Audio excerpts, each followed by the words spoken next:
Hello, welcome back to another episode of the Infinite Podcast. Salutations to everybody out there. Appreciate you coming through, watching the show. Love you guys. Welcome back to another episode of the Infinite Podcast. I've had absolutely zero sleep. I've played a lot of COD. That's not why I had no sleep. I played a lot of COD because I had no sleep, so it's the way that you wouldn't think. Anyway, whatever. I'm going to ramble. I'm going to be a little bit off today. I'm going to seem like I've got serious ADD. Donte, how's your week been? What have you been up to? Getting more sleep than you, my friend. Getting more sleep than you. Nah, my week's been good, man. Can't really complain going into the 3-day weekend here in the U.S.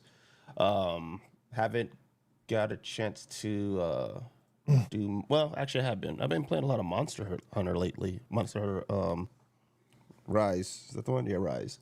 I've been playing a lot of that lately, and looking forward to playing some Star Wars this weekend. So it's been a good week, man. A lot of interesting news that's been happening for the last couple of weeks, it seems, but I guess that's par for the course for Xbox. So yeah, hopefully we got some good things to talk about this evening, and let's get it going. We got a lot to talk about, but it seems that everyone in the community wants to talk about one particular thing. So we are going to talk about that. Well, I really wanted to talk about some of the positive stuff that was going on this week just before I jump to the rest of the panel. But Stone King in the chat says already, what's up? When do you think Black Myth Wukong will be dropping an Xbox 1, 2, 3, or 6 months later? I'll just say straight off the bat, from what I've heard, it's 3 months. But we'll jump to Garuda and go, it's been a while, Garuda. We have not seen you for a while. Where are you? Salutations. Stop that, sir. Sorry.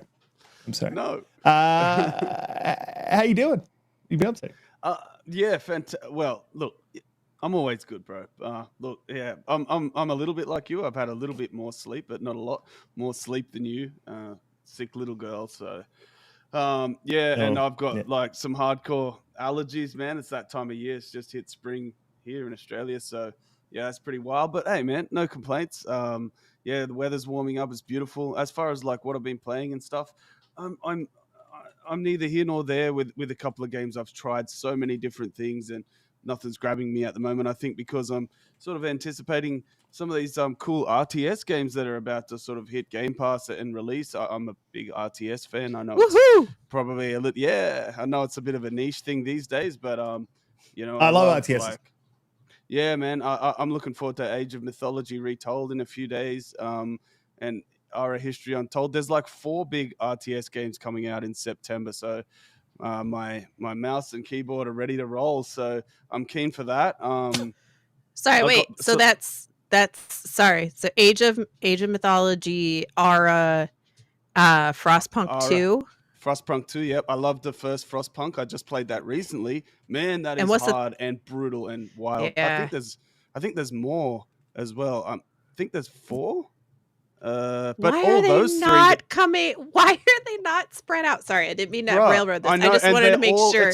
It's crazy. And they're all really good ones. Yes. And they're all on Game Pass, and some of them are like almost on top of each other, and there's 3 or 4. Yeah, I don't know what Xbox is doing here. That they haven't really planned that out very well, but they don't plan out many things well. So, but I'm looking forward to that. Thanks for having me on, and it's good to be back and good to see all you guys. It's absolutely great to see you back. I'm just responding to Mav. Which this is why I don't type in the chat, because I can't talk and type at the same time. And I end up typing what I was talking, and things end up going sideways. But Umbra, how's your week been? Salutation. What have you been up to? Stop that, dude. Stop that. Salutations, Riskit. I ain't been all right. Oh, wait. My God. No, don't be doing it. Yeah, you infected me. Finish him. Oh, my God. Fatality. Flawless victory. Man, it's been a decent week. I did miss Boom's Tuesday show at the Xbox Factor, but I made up for it by appearing on today's show with him, and I killed it, man. You all should check that out, actually. It was a really good episode, actually. Myself, first episode with, what's my man's name? I'm halfway waking up, so forgive me. Korkenstein and Boom. Really good. Thursday, me and Danny, we held it down. Actually, a very, very good show. I got in at late, and shout out to Danny, because I was so ready to cancel that show. You did not get in late. When I did you ever did. get late to a show? It's true. I'm always on time. That's true. You're right. Holly is the late one all the time. I have to call her and wake her up. Dang. But Yeah, it's crazy. You gotta take that Everybody Holly. knows sleeping. you're lying. I You don't gotta even take that have to Holly. jump in and You say. gotta They take that. just know. but Thursday we held it down, man. It was actually, I think I've come to this realization, like, and you've heard me say this before, Riskit and guys, and you all know, like I feel like kind of continuously asking people to guest, it gets tiresome. Not that I don't love having people on and hearing guys, other content creators' views and such, but it feels Is it because like they say no all the time? it wasn't. Yeah, it's that too. So damn you all for telling me no. I never Ouch. say no. Holly, we got your back. Pause. There you go, you a real one. Yeah, that was kind of right. That was kind of Paul You worthy. got your broke back. Oh Lord, you the last one that should say that, Mr. Banana Man. Hey, man. Oh yeah. Don't you do it. Play No. us a song, you you're do a it. banana man. Oh, man. Oh man, but no, we had a really good show, and actually it was crazy because like I had people outside of that hit me up and Discord and stuff like, "Man, great show." So that really felt good, and I've noticed our chemistry has gotten even better. Me and Danny just doing a kind of the solo dolo thing, so it's really fun doing that. And yeah, happy to be here with you guys tonight, and thank you all in the chat for being here with us and holding us down, and especially you, Lotus, for continuously donating as you do to all these different things. I'm going to turn on memberships. I want somebody to donate to my show and donate some memberships. I want some support, y'all. Bruh. What? What you I'm gonna- being honest. I don't want a lot of people. What you gonna offer the people? What's the thing? What's the hook? Sell I it. was Camera Sell it. on. Camera on. Yeah, that Is is the camera on? Step one. Step one. I'll turn Yeah. on a camera. Man, if you put your There's cameras for on members. You need to put your Only. before camera you on. come to, So we're talking man, OnlyFans here. I'm That's what we're doing? going to at work sign on to the show just to troll. If that happens first before you show your face here. I'm gonna turn on the camera and put it directly on my toes. That's what I'm gonna do. Ew. Feet fighting account coming live. Yeah. Uh-oh. You asked for it. Moving Your on. pedicure budget is going to be through the roof. Moving on, Holly, how's your week been? What have you been up to? How's your salutation? How's your salute? How's your week been? What's going on? Oh, man. I'm not getting down like How's that. things? Good. Has anyone played Star Wars yet? I Have have. you played Star Wars? I All right, did. Cool. There's someone. It's been a good week. We had an emergency at work a little over a week ago, so I have been working from home 5 days a week, and I love it, and it's amazing. Hope everything's okay. Yeah, we Is have that why you've no camera? Because you like basically haven't showered for a week. You haven't left the house. There's like candy stuck in your hair and stuff. my it's been really, really hot here, and only half of my house has air conditioning due to window units and stuff. And my hair is a mess because I'm freaking hot because I sweat all the time. And I was over it today. Yep. Yeah, you asked. You're welcome. That's the story. That's the full story. Anyway, so I've been busy playing a bunch of games and ready to talk about them. That's it. That's it. Hello. You got to give me some sort of indication that you're going to finish speaking so I can pick it up because I'm a little bit slow today. We've been doing this together for over a year. I feel like you should know my tone by now, Riskit. It's true. I'm tired though. Before we do move on to the am I stretching on camera? Super chats to read out. I'm reading out. I'm doing what Joe Biden does, when he just reads the teleprompter he's like end quote. Anyway, Lotus Spring, member for 2 months, gifted 5 memberships. Thank you. You're an absolute champion. Love you, Lotus. And Lotus again, member for 2 months with a $20 super chat, says at ThatBlueNumber. I feel like Umbra's going to complain now because he has not been mentioned. Moving on to the Thank you, topics Lotus. of the week. Very nice of you. It is very nice. They're lovely. Moving on to we're going to have to jump to the last topic that I actually wanted to talk about. I'm going to be completely honest.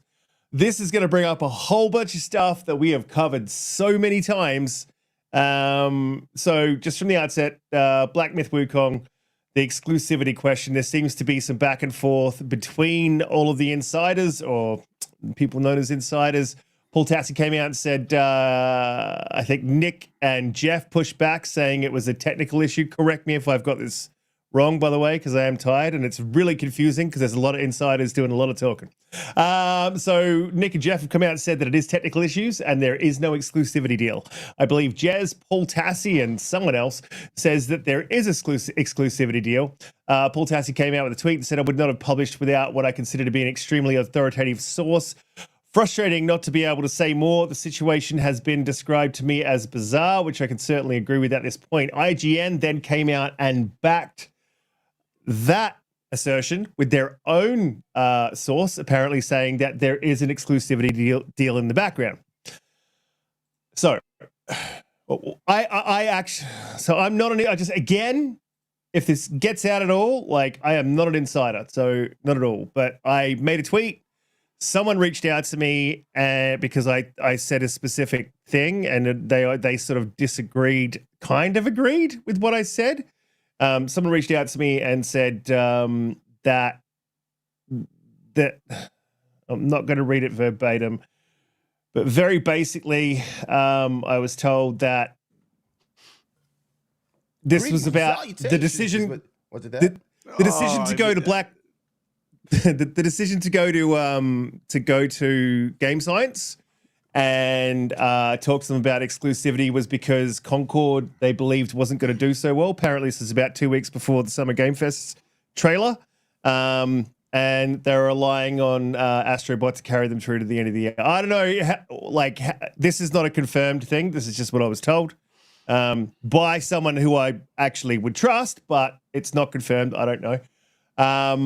So that I was told. The tweet that I put out there, and I've tweeted a lot tonight, so it's going to be a couple of seconds before I find it. But this is basically sort of how I feel about what may have gone on, because apparently exclusivity has to be announced, otherwise Microsoft can sue. I don't know how true that is. I haven't had a chance to look into it, but apparently that is the thing.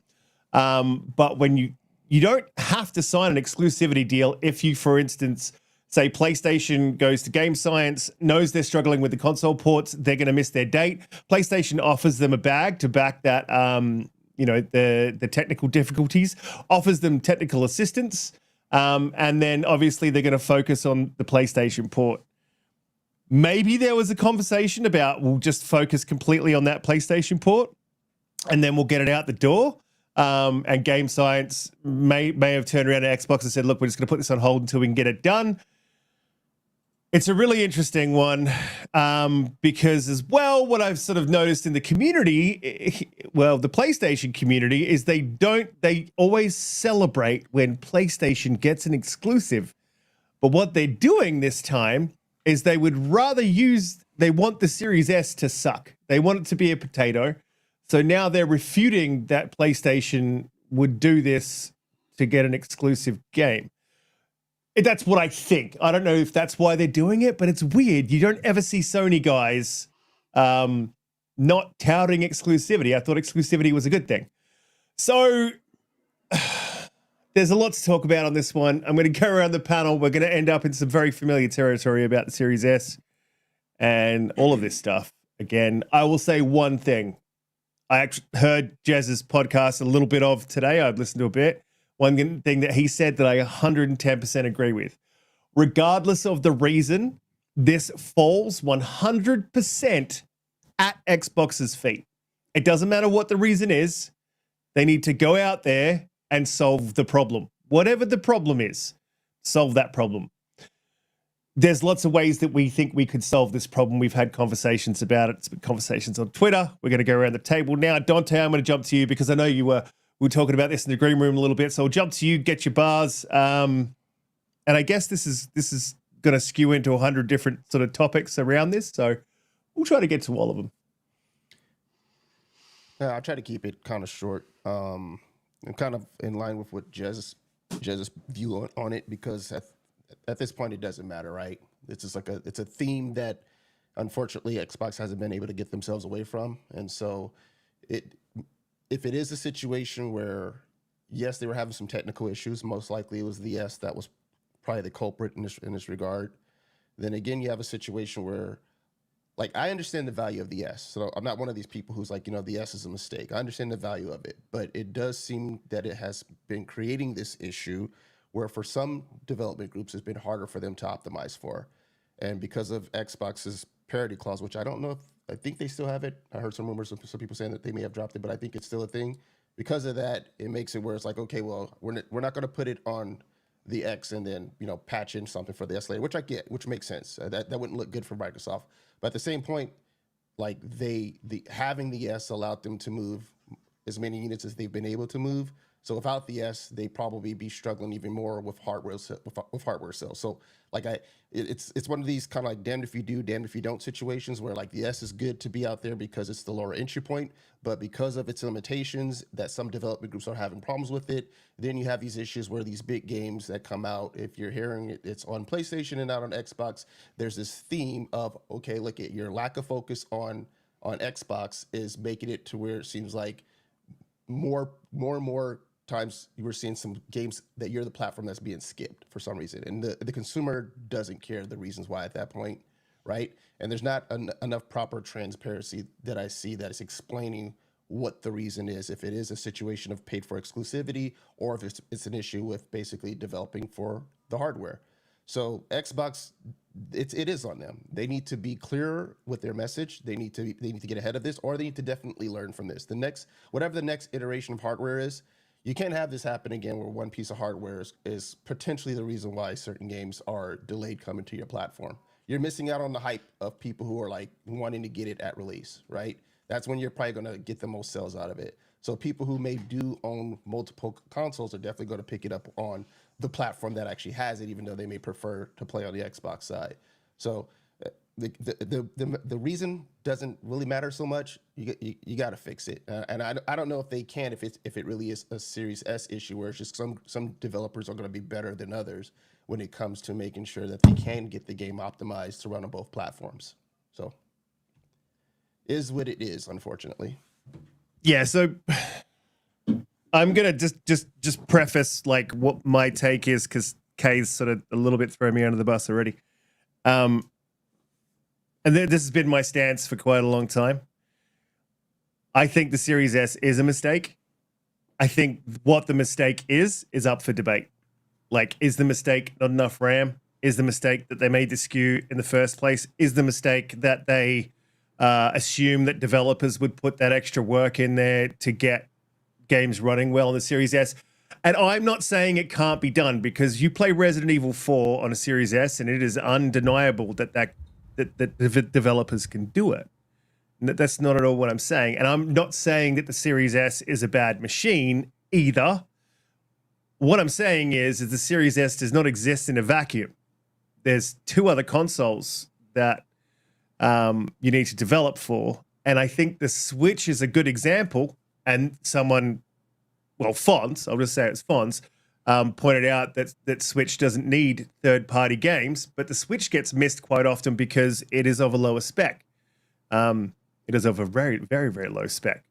Not comparable in specs, but comparable in sort of how I'm speaking about the Series S at the minute. It's missed, or games are delayed coming to the Switch because it's of a lower spec.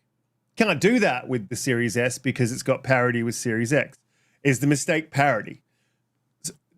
If the Series S is not a mistake, then somebody made a mistake in the development of the console. There's something not working for Xbox, and it's something they obviously didn't foresee. So, I tend to think, I don't know what to do about the problem either as well. I know I'm rambling here because I haven't had any sleep. So Garuda, I'm going to jump to you and get I'm pretty sure you're going to dig the heels in on Xbox here, but so I probably didn't need to do any of that, but you go. Oh, not necessarily. I very much see both sides of the argument in this particular case.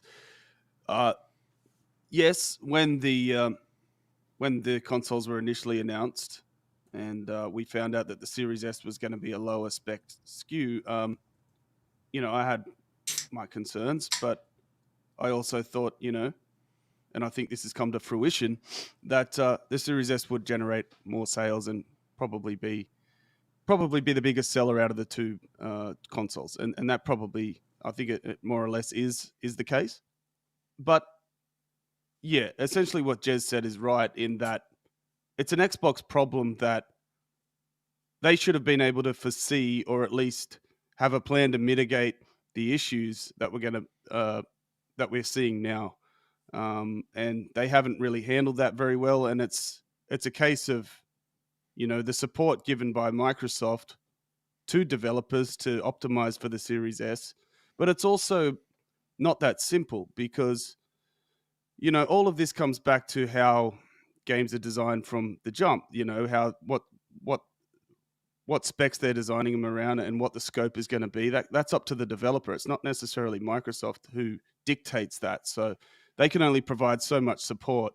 And the gulf in specs between the X and the S it's quite great. It's not like, I think that it's a bigger difference than it was between the, say the Xbox One and the the PS4 and the PS4 Pro. There's quite a big difference, especially we've heard the RAM pool. It's just not there, and you're hamstrung to the point where you can't just get blood out of a stone. Now, on the flip side, of that, it's also I had a really good point. I've lost it. On the flip side of that, it comes back to, yes, we've seen games like... Can I jump in real quick? Yeah, you can. Because you said something there, I just want to sort of clarify, maybe push back on a little bit. No, that's fine. Because you said the devs are going to dictate, how they develop for. There's many factors that go into that, but I think the major factor that maybe Xbox didn't plan for, didn't think about, or thought that they would have a bigger market share is, I think, what dictates how devs or which console devs develop for first is the market. It's not it's really not the devs, it's the market. So if the bigger market's over on PlayStation. Absolutely. They're going to take the easy route. And we've seen that as far as optimization's been concerned ever since, we've had these head-to-heads with the Xbox Series X and the PS5. We know that it's the bigger platform holder gets the most love, and they're the primary platform that developers optimize for. Now, on the, sales and everything, sure. But on the other side, this is where I'm going to defend the Series S a little bit. Look at the games that we've seen running on that thing. Oh, yeah, I remembered my point. Okay, we've got Cyberpunk running really well on that now. We've got, of all things, Starfield running beautifully at 60 FPS. I mean, you can go on and on about some of the excellent outputs that the Series S is showing. Look at Forza Horizon 5. It looks stunning on the Series S, And so, I mean, look, at the end of the day, you have to remember that if we're going to use the Series S as the baseline hardware, that's still a significant leap above the baseline hardware of the previous generation, right? And look at the games that we've seen running on PS4 and Xbox One. I'm talking Red Dead Redemption 2. I'm talking God of War. I'm talking Gears of War 5. Those games run on Xbox One with the base hardware being those, Jaguar CPUs and these just 1.3 teraflop machines. If we're using the Series S as a baseline, you should be able to get some truly impressive games coming out of that thing, right? And I just think... And they have, but I just think that too much... They're not prioritizing the optimization on the Series S. They're just not doing it, right? And that's partially because it's a lot more work to get the games out. We've seen it. We've seen what happens when they put the time in to optimize for the Series S. It performs. Okay, but it just, because you have less to work with, it's a lot more work. But Microsoft also has to eat that. They got extra sales because they got a lower point of entry on one hand, and on the other hand, they got issues now because their flagship console and their platform is missing games because they have a parity clause that the Series S version needs to release at the same time. They've made this problem, right? They're the ones who've bought out this SKU and they're the ones who've bought out the clause that it must come out at the same time as the X version. So they need to eat that, right? And so all in all, I can see the positives both sides, but I still would be thinking that internally Xbox would consider it a bit of a mistake, or at least, if not a mistake, that they could have done things a little bit better, coming in with a weaker weaker hardware. They I could have bet you done they had things a some little bit hindsight. better. I don't think they would see it as a mistake, but Yeah. that they could have either brought the S up a little bit, like increased the RAM pool, or at least made them a little bit closer in hardware specification, because it's a really big gap. It's quite a big gap hardware wise. I think what you're saying is, if I can just put it in a succinct way, is that the idea is not the mistake at all. I think possibly the implementation. It's the execution and implementation The idea is is great. lacking. It's really low lacking. entry point for gaming to get, especially when you were a third person hardware sales and you're trying to eat into some of that market share. You wanted a low entry point, even for the people who are like, I main on PlayStation and I want to get a secondary Xbox. So that completely makes sense. Where the execution failed is that it needs to be as easy to develop for as the baseline, which technically is the PlayStation. Mm-hmm. And you're just not getting that because it's taken us longer because of this one device compared to what we're doing for your Xbox on the PlayStation 5. Like, look, if your platform is missing huge games, completely missing them, or having delayed launches of massive games, zeitgeist games, then in some way, shape, or form, that's a mistake. If they're missing those games because of the Series S, no matter if the developers are taking the piss or not, it's a mistake. You've allowed that potential loophole to come back and bite you. So you've made a mistake somewhere I just want to clarify, because, and I will say that, like, I really like Jason Ronald. He is an absolute champion of a guy. And one thing that he made really clear to us was that these machines are indeed for years. So before, at the launch of Xbox One, they're already working on the Series consoles. So it's a long way out for you to make bets, as he put it to us. He's like, you make bets on where you think the industry is going to go, and you have a very good idea, but they're not always going to be right? And sometimes they are. You're going to nail it. So I just got one more thing. Just quickly, what I said about the Series S, if you use that as a baseline, you should be able to get incredible games. Yeah, sure. But the Series S has only really just became the baseline. It wasn't the baseline in 2020 when it released. It was still a lot higher spec than the minimum CPU requirements that games were being designed for. It was much higher. Like, games were still being designed with a HDD in mind, with like a GTX 960 in mind. Now that the minimum PC spec is coming up, and it's only like 4 years later that the S becomes the baseline, but it's still a hugely high bar compared to last generation. So look, to be honest, the games that we should be getting using the Series S as the bottom line, it should be amazing. Yeah, but the other thing to keep in mind is that, like, when you have games like, and 110%. Like, I've never argued that that's not the case. What I argued is that, as you said, they go one way for the coffee and they go one way for this, or I can't remember the exact analogy, but if they start developing for the PlayStation, as they're very likely to, the S is going to suffer, and they're not going to optimize for that. And Microsoft should have foreseen that. And that's probably one of the bigger mistakes. The other thing to think about is, when you have a zeitgeist game, it's these days, maybe in the last generation was different in the 360 generation, but these days actually the 360 generation, it wasn't. It's very often a AA developer, a smaller developer with a game that just comes out of absolute nowhere, Baldurs Gate, Myth Wukong, and these may not be, Game Science was a mobile developer. So they're probably not as skilled as Capcom, the guys making Resident Evil 4. They're probably not as skilled as those guys, and have the technical know-how to get these things done as quickly as other studios can, right? And again, this still comes back to Microsoft. And that game's already not running well on the PS5. So to Mav's point, I think Mav said earlier, but when people are trying to defend the Series S, there's no need to defend the Series S. We're not really attacking it. I'm personally not attacking it, but mistakes were made. And I think we need to call them out. Microsoft probably knows them, but hey, let's be honest about these things. If it's not running well on the PS5, it's going to really struggle on the Series S, and it will require a lot of optimization to get it over the line. That's just the facts of the matter. Umbra, let's jump to you. how you feeling about the Series S being a potato? No, it's not. Salutations I'm to the kidding. Series S. Uh, No, I think you guys made some really great points. Garuda, I like the view that you came with, that it was Series S when it first came out. It was probably set for a different, I guess, level of what they thought that gaming would be using for the CPU and things of that nature. So that makes sense, actually. Riskit, of course, I agree with what you just said too. A lot of that, and I don't want to rehash everything because I'm going to misquote. But I think part of the issue is, and I've been saying this for a while, and I know I got pushback every time I said it, was that I think the parity clause is the bigger fault.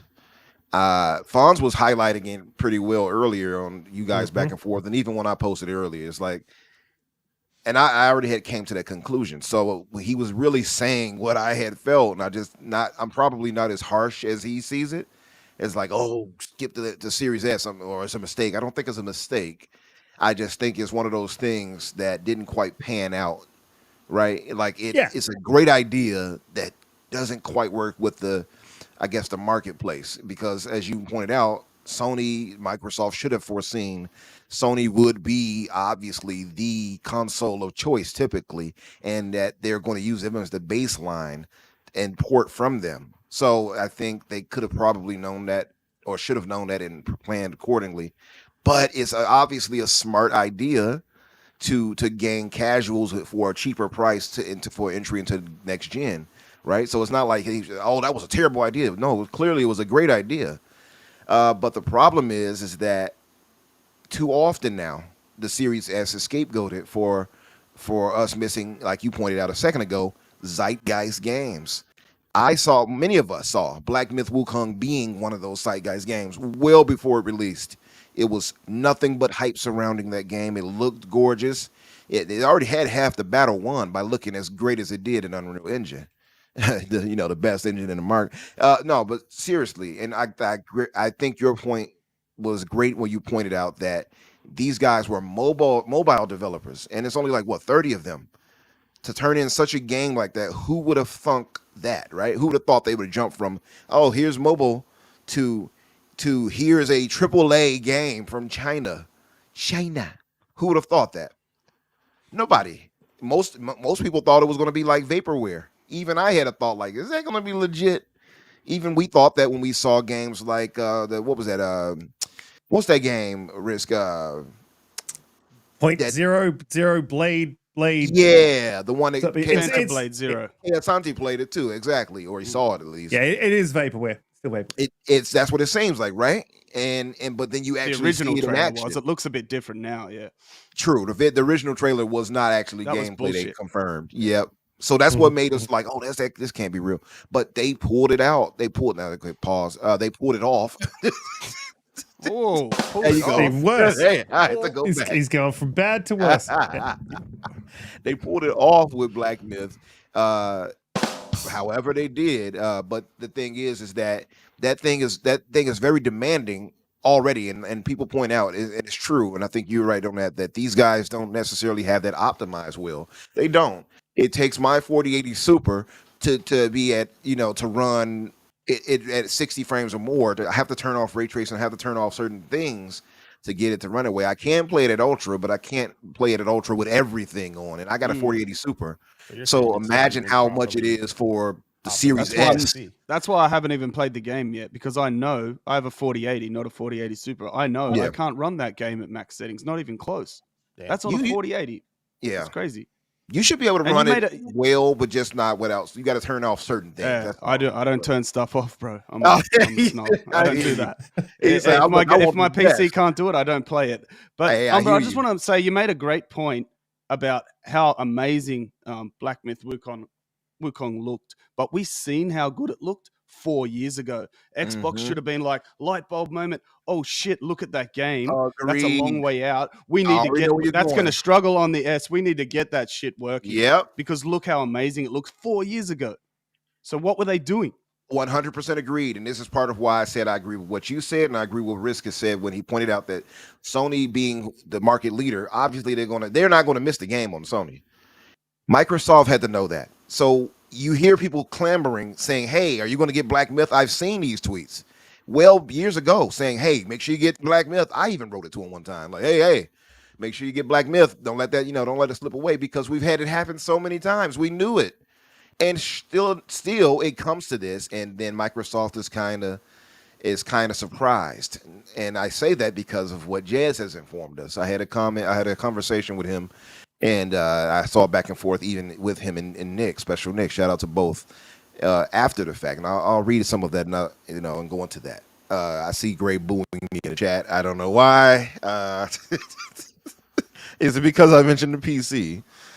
So Jazz elaborates, and I had mentioned on his Discord. I said, "Hey, well, I gave a kind of even keeled, or at least I felt it was an even keeled response, which was, hey, I know Jazz is saying this, and I believe Jazz. Jazz has great sources. Some people, they don't know anything. No, they have great sources. Stop it, right?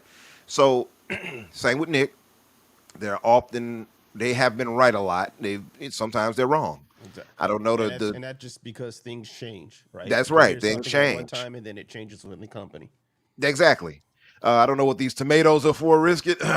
But anyway, Riskit. What's so what you doing, bro? So I say, hey, well, I think I can believe what Jazz is saying here, et cetera, et cetera. And I say, well, just to be fair, our brother Nick is saying the opposite, saying that he doesn't seem to believe that might be the case. And Jazz flat out, unequivocally just says Nick is wrong on this one.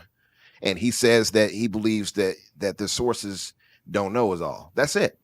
And now, of course, Jazz elaborates after that, and he says that it might have been a technical issue. He's not denying that there could have been a technical issue for the S, right? That he doesn't necessarily believe that game science is lying there, but he thinks there's also a case where Riskit you made on Twitter earlier, which was Sony kind of stepped in. Hey, big head, you look like you need some optimization over here to get this game running. Well, we could send some devs over your way. It wouldn't be the first time Sony's done this. You guys remember they did that for Callisto Protocol, right? Think about that. I think they sent like 150 people. Sony has the numbers and they have the tech team to get that stuff right. Microsoft has it too. So to your point, Garuda, why not get ahead of that and say, hey, we can help you guys out. They didn't just show footage of this game 6 months ago. Right, it's not new. Let's be honest, 4 it's years not ago. new, and people have been complaining about trying to optimize for the Series S for a long time. Developers, this is not something they just said. This is not a brand new concept that came out a month ago that they complained about. So get ahead of that. Knowing that this is a game that many of your consumers want to play. You can't keep affording to be left out of these zeitgeist moments, and Microsoft always finds a way to be left out. Now, I'm not putting full blame on them for that. I'm just saying that get ahead of this, and okay, I'll put it to you like this, because people, Sony did, Sony may have money ahead of them. I think that they did. I'm leaning towards 100%. Jazz here and IGN and Paul Tassi. I don't think all three of their sources are wrong. Sorry to say it, I just don't. And now I'll say this: there should never be a case where a multi-trillion-dollar company is outspent to take care of something like this by Sony. Let's just be clear. So people can make excuses and say, well, yeah, but Sony, that would never, if I have had the power like that, Sony wouldn't get any exclusive from third party. I would outspend them on everything to the point where they couldn't, at least for most of the major ones, the heavy hitters. Final Fantasy would never have skipped as long as it did. I'm sure that's going to be corrected soon, but that would never have happened. Black Myth, Stellar Blade, etc. I can go on and on. All these games are a zeitgeist game. Stellar Blade even was a big conversation point, if you guys remember. So all these things, I feel like it was. I love Stellar. Listen, despite your protests, Holly, Stellar Blade was good. Umbra's got 27 hours in the game, and 26 hours was just him climbing up and down the ladder. I played it one-handed. Got him. I mastered one-hand playing style. Wow. But no, seriously, it's just haptic feedback, man. It's a hell of a thing. But Don't ask me how many times you've blown in that. Oh Lord. Oh, damn. Oh, That's a that's the only game violation acceptable to right do that in. Yeah. But I just feel like it's a bit of a thing where. See that look she's giving you? Yeah. Mm. I can believe she's looking just like that right Uh-huh. now too. As soon as I mention Stellar Blade, I'm sure she's like, But yeah, Kay says that, but understand Sony dies without PlayStation, so they put all their money in heading into stopping. Yeah, I get it, Kay. I 100% agree. What's up, King Styles? My point of it is though is that Microsoft is not as cutthroat as I feel they could be, if that makes sense. Let's put it like this: will Peter Moore allow that to happen? Never. Let's just be honest. And I'm not trying to say that Phil is soft or anything like that, but he does have a very gaming is for everyone kumbaya style and not a proactive, I'm going to make sure that I put my foot on your neck style. Let's just be clear, right? And I think we can all agree there. I would be more of the I'm going to put my foot on your neck style. I'm just being honest. And I feel like because of Phil's ideology when it comes to gaming like that, it has often left Xbox gamers without. And I don't think there's some that's Phil shade. We got some Phil shade. it's not going even on. shade to Phil because I got nothing but love. I often defend Phil all the time from people that Phil need to go, and I was like, relax. But I think Yeah, he though didn't need to go. to be fair to it, No. that when the people say they have a little issue with him and how he handles things, I get that point because he does have that kumbaya, get along with everybody thing, which Sony does not. Sony actively wants to kill off Xbox, right? Like, I think you should kind of understand that. And then you're sending your games over there, and then you got PlayStation still kind of stabbing you, shanking you on the side as you're doing it. It's kind of like, all right. Now Microsoft wins in that too, clearly, because they're getting that money, right? Putting the games over there and selling well. But I'm just saying, I feel like it's just to get back on track. I don't know. I wouldn't say the Series S was a mistake, right? As I wouldn't go as far as Fonz did on it. My only point of contention would be is that I definitely feel the Series S causes enough problems with developers that they've openly come out and complained about here and there. Right? Some of them try to keep quiet, but it slips out. Where they've openly complained about it enough that we know they don't want to go the extra optimization route. They don't want to have to go and do this extra stuff. And That's it somebody, right I there. think Kate It's that said it part right earlier there that's the that problem. that's the Because- bigger problem, right? Yeah, 'cause They just in-house want to you can say, brute hey, force it through. Our first party, yes, you guys can take the time to do what you need to do to properly optimize for it. But when you have third party devs who are kind of like, you know what I'm saying? Like if they're kind of huffing and puffing about it and it's delaying games, that's a problem. Regardless of, I get you not wanting to put out a product that's broken for people who own the S. I completely understand that. And so therefore, like, I get why sometimes parity has to exist because you can't say like, all right, well, we're just going to release it on the X. And then everybody who has the S is just kind of shit out of luck. So I get that. But it does still look bad when third-party devs are kind of like the ones who don't know how to work with S as well are struggling with it. That's a problem for the consumer. Yeah, I think you're absolutely. And to look, Alvin made a great point. He says, would Satya have allowed Peter Moore to be Peter Moore? He's right. To be fair, I don't think he would have necessarily, right? Maybe they would have clashed ideologically. So that is fair to say. But I'm just saying, personality-wise, I don't think Xbox needs the more passive, let's all get along to get along view. I think they need more of that cutthroat Sony energy sometimes. Just to say, and it's not to say that, and I'm not even saying because some people are like, well, why can't Sony? It's a business. Why can't Sony money? Yeah, they absolutely can. This is not a negative of business talk when we say this. This is a reflection of how this is continuously happening, and is the Series S to blame for this? I don't really believe the Series S is. I made this argument before, Kay. I saw you make it earlier that the ROG Ally, for instance, in a Steam Deck can run Black Myth. I said that a week ago, if you all remember, and I was debating people in the chat. Not the same CPU, it's different APU. It is different APU for the Steam Deck, at least. Steam Deck is different, but the ROG Ally actually has its own GPU. And I'm talking about the Series S. Series S as a whole is they're not just PCs. They're very, very. I mean, Kay already knows this. They're very, very different. It's a whole It is a not different exclusive. thing. They're not. But just to Yeah, point out, so- the Ally, for instance, has 8 gigabytes of VRAM. The Series S has 10. So there is a way to get it to work on it. It might not run really well, to be fair. It's probably 720 or something at 30. I don't know. Because the PlayStation 5 is having those types of issues. So it's clearly a problem where it might just not work on the Series S. I'm just going to be as honest as I can. As the Unreal Engine 5 is demanding. There's no dancing around it. We all know it. Even when I saw Avowed using Unreal 5.3 and they say, oh, it's a delay, I was like, yeah, it makes sense. Because that thing is demanding. Now they have to try to get the frame rate correct. And that's probably going to end up at 30, and they'll eventually get it to the 60 or something like that, maybe later, hopefully, and probably in time for their PlayStation 5 release. But my whole point of it is that this should not be a continued thing where those on the Series X have to be hindered because, oh, well, we couldn't get the parity thing for the Series S. I think that's the mistake that they continue to make right there, that I would just cut out that parity clause, honestly. And I hate to say it like that, and to your point, Donte, Like, I don't either, but optically, it's going to be like, how many more Series S are there out there than Series X? much more. Right? So how's that going to look optically if you're telling them maybe 3 months before it's available for you? I agree. Series X, here you go. I definitely agree. But Fonz made a great point to that too. He said something with that one. I agree. But I think it has to come to the caveat, as Riskit used to say. He doesn't say it anymore.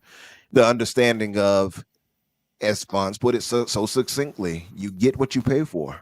True. And in this case, you paid for a lower end SKU that can't sometimes run that. So they'll have to change their language and, I guess, legality around it, possibly, to say, hey, it's going to be maybe this much of a delay for certain games, possibly. You know, we withhold the rights, blah, blah, blah, whatever, right? Whatever legal speak they need to speak, and say, hey, there are some games that may not run well enough on this console, and maybe you might have to get the higher end SKU. Look, blah, blah, blah. I don't know how they would word it, but maybe that needs to be the thing. But I think that parity clause, and I've said this many times, I thought that held them back too many times. Series X is too powerful to be left out of the conversation for these games every time. Look, here's the thing: that does not hold up. Like Fonz's assessment of you get what you pay for, it doesn't hold up because you paid for a next gen console. You got told you would get a next gen console. That's true. We've already That's had true in a way too. Like with you know, if I could pan out, I mean, you can see it there, right? It says like 8K on the box somewhere on the PlayStation 5. We've already had with both the consoles. We've had promises that we haven't delivered. Like, can you take that next step of not delivering for a console for next gen game? Like, I don't know how they can take that step with the amount of consoles that they have in the wild that are Series S's. That's a tough one, man. That's why I said to Fonz, like, I don't we disagreed like vehemently the last time we had this conversation. I don't completely disagree now. I just don't know how you get that done and then message across without just taking a huge L for that. Like, you're taking it at the moment, you're taking an L for individual games. And it's only really happened like twice, maybe 3 times realistically, where we're blaming the Series S for a game not coming to, and we don't know that that's what it is, but it's very likely. We've seen how it runs on the PS5. Never fully set out, right? We hear like a little link of a hint of something from a dev, but it's never fully confirmed where Xbox or someone comes out and says, this is the reason why this game was delayed. Right. Right. So, yeah, that's true. So then how do you as a platform holder, you've sold these things with a promise, and it's one more promise you just can't deliver on? Like, I don't know if that's an L. You've got to suck eggs, man. You've got to suck eggs. They're biting the bullet on it until the next gen. Yep, that's what they're doing. doing. I'm hoping that they're learning from this to say, we can't afford this again. Like, whatever the next hardware is, 100%. Like, it runs on whatever we put out. It's going to be the same type of requirement. 100%, brother. They've got to eat shit now. Because no matter how you slice it, all these points are totally valid, no matter what way you look at the Series S, right? But the reality is, after last generation, which was an absolute disaster for Xbox because of Don Matrick and the start they had with it, we all know the story there. But after that generation, well, we're still recovering from Don. I don't care what anyone says. We are still recovering from Donny D. I got to push back on that. Like, you have a look at the Wii, man. Like, have a look at the Wii. And then they bounce back. That almost killed Nintendo. It's a little bit different, though, because Nintendo compete with Nintendo. Xbox competes with PlayStation. It was the right? Wii U. No. And the Wii U, sorry. The Wii U, but the Wii U library was No. The Wii U was competing with every other console on the market. It was the Switch when they stepped out of that. Kinda. It Not was. I kind of Okay, that's a disagree. conversation. I kind of That's disagree with you on that one, Riskit. I think the Yeah, Nintendo is a unique in this whole conversation. They yeah, compete only with themselves. The Wii U yeah. happened to be at fault because of It's how it was The how it was GameCube was the made, where last you had to console they be had that was on. Yeah, yeah, you had to be sorry. tethered to the thing. That's what messed the Wii U up. When it was It free, was- after that, when they went to the Switch and wasn't tethered anymore, you see what it did. So I don't think And it that was was the the matter of worst that. naming convention ever. Still to this day, It people still it don't know that was. it's different. That was a separate console to the Wii. Like Yeah. that's a different thing. But what I was saying is, after the horrible last generation, no matter whose fault you want to say it was, but after the Xbox one generation that sucked, the one that pushed everybody's digital libraries over onto PS4, Spencer's told us all the dramas with it. We're still recovering from it. But after that, Xbox needed to have as many leg ups as they possibly could going into this generation. But what did they do? They hamstrung themselves with the Series S. So no matter if it was a good idea or not, as far as increasing the install base is concerned, they put a handicap on themselves with this system, and only they can mitigate that. Only they know how to control that and assess the risks involved with that. But they put the handicap on themselves, right? So a hell of a lot of this, they've got to eat that. They've got to suck eggs until the next generation comes. And in my opinion, the quicker the next generation comes and they can cut the Series S off, the better it is for the platform. They need to hurry it up. They need to move into next gen. I don't disagree, and that's why I said on Boom Show, Umbra, when you were on Boom Show the other night, well, night for me, day for you guys, is that we need a mid-gen refresh. PS5 needs it too. Like Xbox needs a mid-gen refresh or a new console to step forward with. And I think that I agree. The sooner they can get away from it, the better. And then the Beer Baron, I'll go to you, Holly, in 2 seconds. But the Beer Baron said Nintendo pulled itself back by releasing back-to-back 97 meta must-play games, along with 90-plus rated 30, 40 million selling games. Xbox hasn't. 110%. Yeah, that's 110%. That's how you bring a console back. You have console exclusives that are only there, and they need to be bangers, and people go there for them. I'll quickly jump to Alvin's because it's on topic. Alvin's super chat. Alvin with the $5 super chat said Jeff and Nick stated that there was no marketing deal, which they took for no deal at all. There may have been a deal that didn't include marketing. Yeah, absolutely. That's mean, there's 110 ways you can get around having to report an exclusivity deal. You know what I mean? They could just not. And that's what Jazz pointed out. But Jazz also went into detail to say, flat out, there is a deal in place for XYZ months. This is literally how he wrote it, XYZ months. And he said that Microsoft was surprised by this. He said they had no idea, and that's the general talk around Redmond, as he put it, that they were kind of gobsmacked by this, right? Just to highlight Kay's chat. He says, but the issue here is this: if they did focus on a Series S's optimization, it would benefit all development. X and PS5 would easily hit 60 frames per second if you optimize for the Series S. And he's right. We saw that obviously with Baldur's Gate 3, right? How it improved things for them by having to optimize for the Series S. The problem is they don't want to go through all that. They want that quick cash grab in a sense, right? I want to say quick because it takes years for them to make a game, but you get what I'm saying. They don't want to have to go through that. And I think it's some of the developers' fault, but it's also like they already have it tough enough trying to make a game, right? A great game. They don't want to do extra to try to get to that point. So it's also Microsoft's fault at that too. That's the thing. And I say it's a great idea, hampered by the technical issues that the people have to make sure to get hurdle over to get to that point. Let's get let's get Holly up in here. We haven't heard from her at all on this. Absolutely, that would definitely get to Holly. 3 months as well is what I heard. Holly, there's a lot here. Is there a deal? Isn't there a deal? Parity clause. Should they be letting go of it? And is the Series S a mistake, or is there just mistakes made around the Series S and its implementation? I'm kind of glad that you guys ran with this. Well, I hate this topic. I hate it because I hate the idea of breaking parity across the two. I think that Microsoft was trying to make sure that they had something for everyone.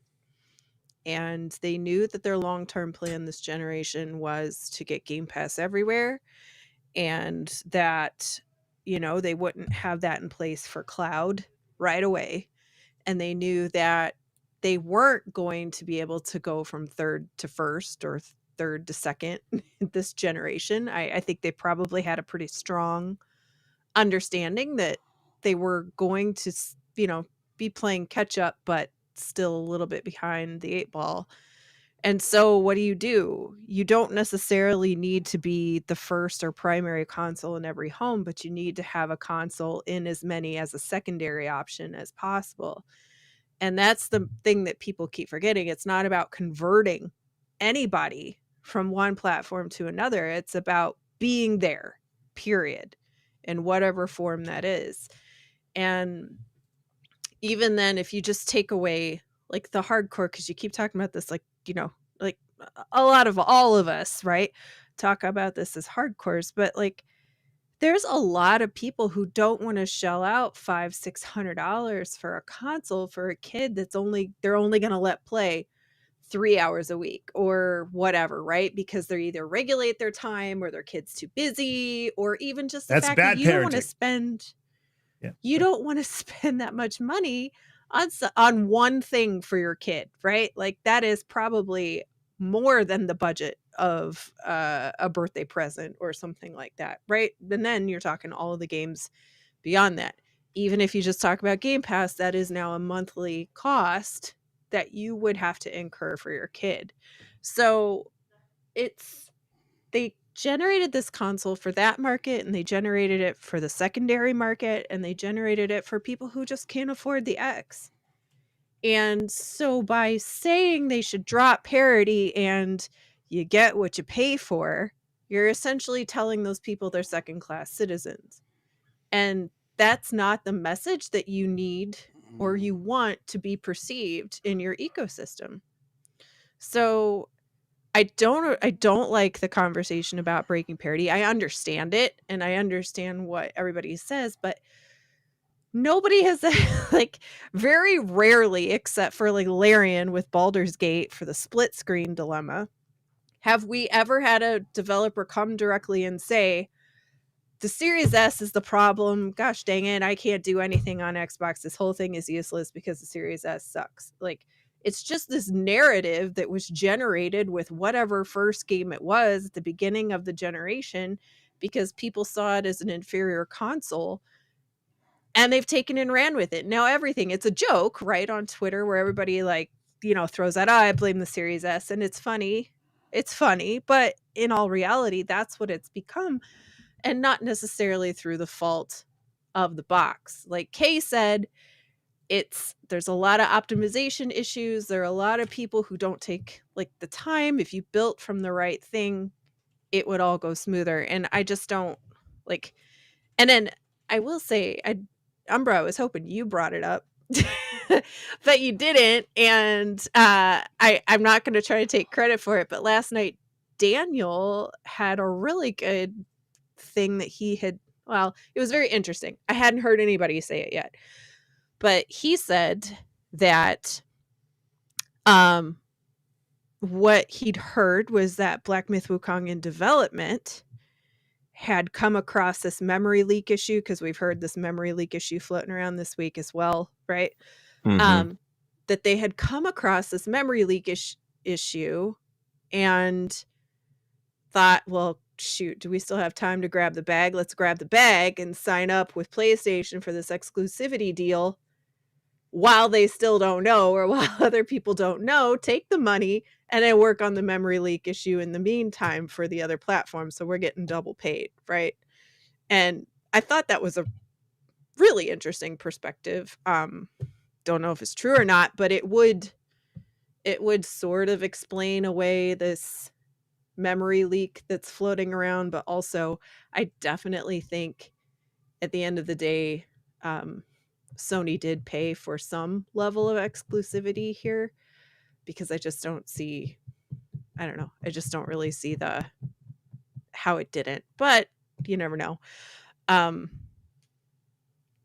I don't know. The whole thing is wonky, but I just really wish people would stop blaming the Series S for everything and understand that it is part of the strategy for Xbox, and it's there for a reason, and people put their money into it, and they shouldn't feel like their box, they know it's lesser than the X. Yes, they do.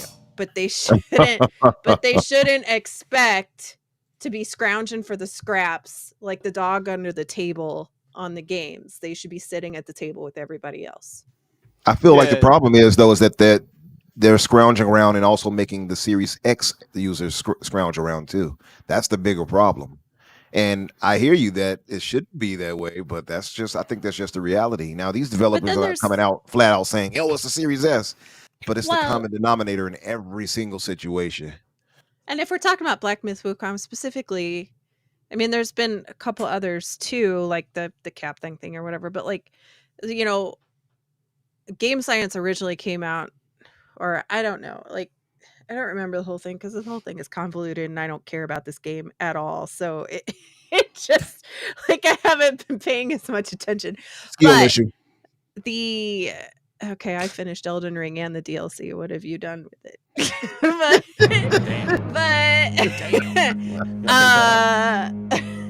But you know, to Garuda and Umbra's point is that, you know, we do know, like they know, all of the gaming companies know, right? Like which games are coming down the pipe and which ones are going to be the bigger hits, or, you know, you're calling them zeitgeist, bigger hits, They right? should You know. know the ones to look out for. And they know. So, and especially because this is the first big foray into like major gaming for this company, or like big boy gaming, right? Why? And I don't know, maybe they did and maybe they turned them away, but it seems like you would have some liaison between your company and the developers, you know, given a list of whatever, and you check in with them periodically. You doing okay? Do you need any help? Should we send any people over? Do you know, like, can we help you out in any way? Is there any issue? So I don't know if that was happening. You would think that would happen, but maybe it's not. I'm just not sure. But it seems like somehow something somewhere got dropped. Someone dropped the ball. I don't know. But also, it just also does come to the fact too, I think a little bit, that, you know, it's an Asian developer and Xbox just isn't, you know, they're like the afterthought in that market. So like even like Phantom Blade that's an Zero, they interesting were point. like, why would we That's an interesting point. even bother to do an Xbox port? Yeah, and know? I'll back you up. I'm going to back Holly up on this Good and point. defend the Series S a little bit as well. Look, let's be honest. Developers are not even optimizing for the Series X like they should be. They're not. Like the Series X has some clear advantages and some feature sets that the PlayStation 5 doesn't have. But we consistently see very even, if not sometimes weaker performance in the PS5 as far as the Series X is concerned. So bearing that in mind, why do we think that the developers are going to put much work into the Series S? They just won't. It all comes back to the lead platform argument all over again. We've seen how good the S is. They're not even developing and optimizing enough for the X because they don't want to upset PlayStation. So of course they're not going to upset that. Of course they're not going to optimize for the S. The S can do it. They just don't want to. I think it's Look, I wanna- it's that, or it's also timing, right? So timing that it takes to do so, especially if you're not as familiar with the dev kit, because we've seen some issues with that over the past. That can be the hindrance for some dev groups, right? Because it's going to take them longer to do something than it would have been just for the X and for the PlayStation 5. So I agree with you. I think technically we only see really like in-house studios fully taking advantage, and not even all the time for that, taking advantage of the feature sets that the X has. And that's also been another issue I think that Microsoft has had, where it's like you have these unique feature sets that the X has that you don't have enough developers who are taking advantage of it to actually show the console and let it shine. And I think that's problematic as well. What I want to highlight is one last thing, and I'm going to shut up. Holly, you made a great point, and it made me think when you pointed out that China doesn't necessarily see China doesn't necessarily see Xbox or even Sony necessarily as people or the publishers rather, or platforms that they have to have their games on. Sony more so than Microsoft, obviously, but would be a higher tier, but in their eyes, right? But I'm saying this to say, China is highly they use their gamers rely on PC more than they do on console. So I think because I think Alvin had made the chat earlier on Boom's show, and he said, "Well, Alvin. he said something along the lines of, and I don't want to misquote you, brother, so forgive me, but it was more along the lines of, what they want to miss out." Or they, I guess the argument was like, oh, they don't want to miss out on Sony, blah, blah, blah. Well, why would they make a deal or something like that? I forget how he worded it. I'm sorry. I can't remember. But my point was that my counter to that was, well, they saw the pre-order numbers on Steam, and clearly it sold 10 million in 3 days. 2 million and some odd of that was just in China alone. They don't really need anybody else. Let's just kind of be clear here. Right? Not 2 million. I'm sorry. Most of those 2 million, I'm thinking of the people playing at the same time. Concurrent. I'm 10 million, excuse me, like 8 or 9 million of those sales, should I say, were in China. That's what I meant to say. So they didn't have to worry about appeasing PlayStation and something, right? So to counter that, just to give a bit of a devil's advocate, it could just be the case that maybe, just maybe, it was nothing nefarious, just like Jez mentioned. It's not nefarious, but Sony did step in and say, "Hey, we can help you out on some issues here to make sure you get it out on PlayStation," and they agreed, and that was the kind of deal they came to. That makes more sense than anything else, because I don't think these developers, as an upstart coming into the development game, are saying, "Well, we're just going to screw over Xbox," right? I don't think it's something like that. But it makes more sense to say Sony got ahead of the game and said, "Hey, we can help you out here." Something I wish Microsoft would be more proactive to do. That's all I would say. China. China. Look, I want to just sort of get the final word on that parody thing, because just listening to Holly, listen to all you guys, and I've now sort of moved into the center on this, and as you may know, I can be a bit of a contrarian occasionally, so I've disagreed with both sides here, as opposed to agree. But before I do, I just want to shout out Spartan661. He gifted 5 memberships, and then he followed up with another 5 memberships. You're an absolute champion. Thank you, Spartan661. And Thatch says, Spartan661 and Lotus Esprit at it again. You two are awesome, and they really are. So thank you, Spartan661 and Lotus. So on the parody clause, Holly, you mentioned something that I sort of, and you may see me like dip off and do this for a bit, because it's usually when we're writing something down that someone said that I want to just come back to. You were talking about it's not a good look if Xbox is thumbing their nose at the Series S. I can't remember exactly how you worded it, but I hope I'm getting this close. Oh, Spartan661 with another 5 memberships. Spartan, stop. You're a legend. Thank you very much. But they already did that, right? They already sort of pushed back on the Donte, you're muted. They already pushed back on the hardcore community, on their community. They don't seem to have a problem sort of thumbing their nose at Xbox fans or giving them bad news when they did that, like that one more thing. Or, if you want to follow up with the Towerborn, not the same thing, but it's in the same ballpark. Like, they don't really seem to have an issue with disappointing their fans. So, I mean, there is that. I'm not saying that's it's not the same ballpark, but it is, right? Telling everyone in the Series S who's purchased a Series S, now you're going to have to wait 3 more months, or we're going to, for these particular games. Again, I'm still on the fence. I think all of you made really good points from both sides, for and against.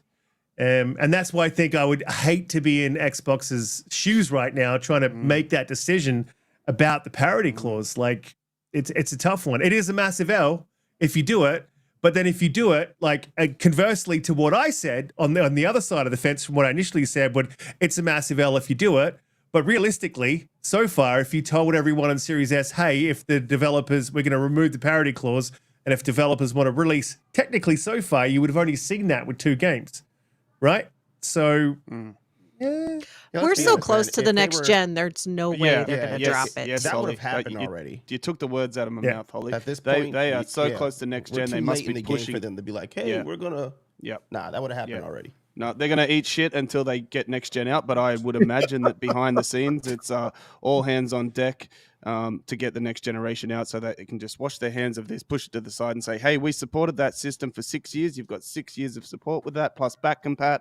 Shut up, buy the new stuff, move on." Yeah, and I bet you the next gen will not have this lingering tail like this one did with the parity for the previous gen consoles. No I way. think they're going to do a much quicker hard stop. What I hope they do with the next gen is I hope they undersell and over deliver. That's what I hope they do. Yep. None of this eats monsters for breakfast. Bullshit, Jason Ronald. Or if you're actually going to say that, have the hardware that backs it up. How about that? Absolutely. Look, we've been on this for over an hour, and I definitely want to move on to some more positive news. And the thumbnail of the show, and I know that this is Holly's bag. And look, I did not, again, if you just joined us in the show, I did not sleep a wink last night, and it wasn't because I was playing COD, but because I couldn't sleep a wink, I sat up playing COD, and I leveled up to 17. I want to jump straight to Holly on this one, but I will say for me, and I've got more hours in Call of Duty than any other game, like ever. It's a ridiculous amount. It's thousands of hours. And I don't like Infinity Ward. I generally do not gel with their. I'm more of a Treyarch. I don't gel with Treyarchs. I like the first Black Ops. I didn't like the rest. And the ones that they've launched since, it's just not. They've not been my bag. But and Infinity Ward is my bag. But these guys have done an absolutely stellar job with the multiplayer. I am loving it. It is awesome. Holly, how you feeling about it? Well, you know why you like this one? It's because they gave him 4 years to do a real proper game instead of pushing the line on this thing. Man, it is fast. Like Umbra, you don't stand a chance. It's Trust me, I already fast. like you thought the other ones were fast. This one is it just blows all of those out the water in regards to how quick the movement is to it's so good. It's just I think I'm 17 or 18 as well, something like that. The beta caps out at 20 just for the beta's purposes.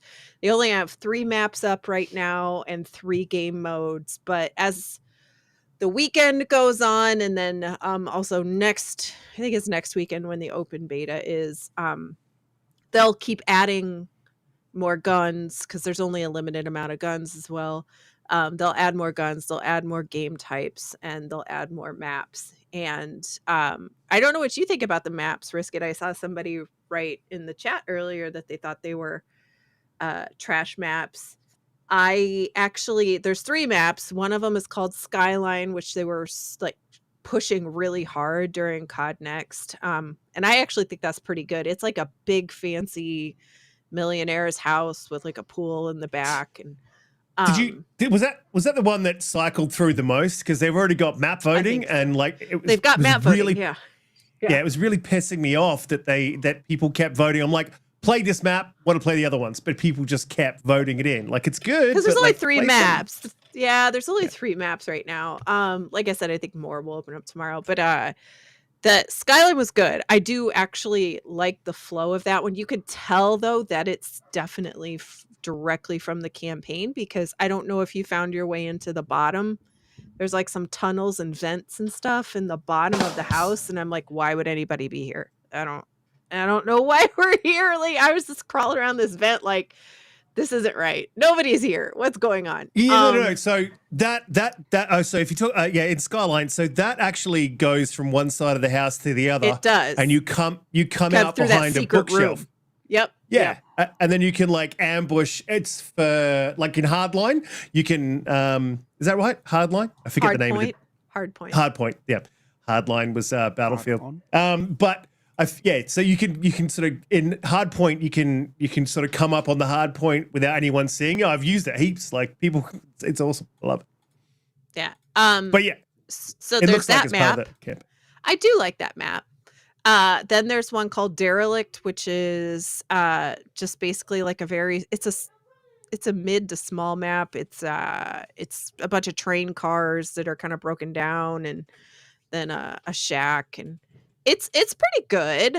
I think that one's okay. That one popped up quite a bit for me, although I kind of wish that like I preferred the other two. Well, the third one is set in Iraq. It's kind of like Dome, the one that was there last year. Yeah. With it. There's a broken down, Very similar. right? There's trenches. There's a couple small buildings, and there's a busted giant satellite dish that people like to snipe from. It's already like the spot where you're like, this is a pain in the ass. But I love it. I'm a sniper.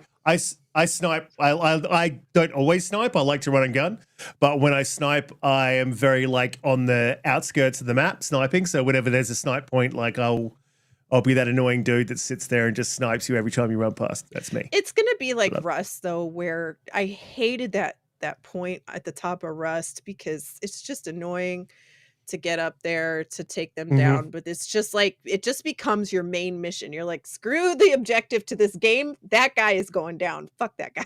Like it's just this is my objective for this game, right, is to go after that guy. But that's how you win the match, right? Because that's what I do. Like I'll piss you off so badly that you focus on me and not the objective, and then we win. And then like you get people that we've played with in the past and we play the objective. I'm like, I am playing the objective. I'm just drawing everyone away from you so that you don't have to deal with them. Some people aren't smart enough to get that thing. You're the antagonizer, always. I know. Yeah. But but it's very good. There's a tutorial for the Omni movement, which I recommend everybody do. It takes 5 minutes. It's very similar. There is the stupid movement that got me. I had to redo it like 4 times. Was you have to run and jump off and flip in the middle of the air and kill the guy from your back as you're landing. And I was just like, you need to hold. I couldn't figure it out because I was like, I was doing the dive, right? Yeah. And spinning around. I'm like already diving, so I'm not holding the stick in, right? Yep. I'm just I've already dived, so I'm like, cool, I'll spin around and shoot. And I just wasn't doing it. I'm like, what the fuck is going on here? Yeah. So I dived off and held the stick in, flipped around, and then I shot him. I'm like, come on. I was already doing the dive. I think they should. I got it. Like right. I'm close enough. Yep. I agree. Yeah. Anyway, it's I don't know, it's fun. It's good. It's very fun. And I think it's very good. I think it helps. There's a lot of people who dolphin dive and bunny flap in all the CODs before this, right? What do they do? They do what? Did you call it body what? Dolphin dive. They dolphin dive and bunny hop. I'm pretty sure you said bunny flop, but I was thinking about the dolphin dive. Yes, that's very possible. They bunny hop and they dolphin dive, and it's annoying as shit.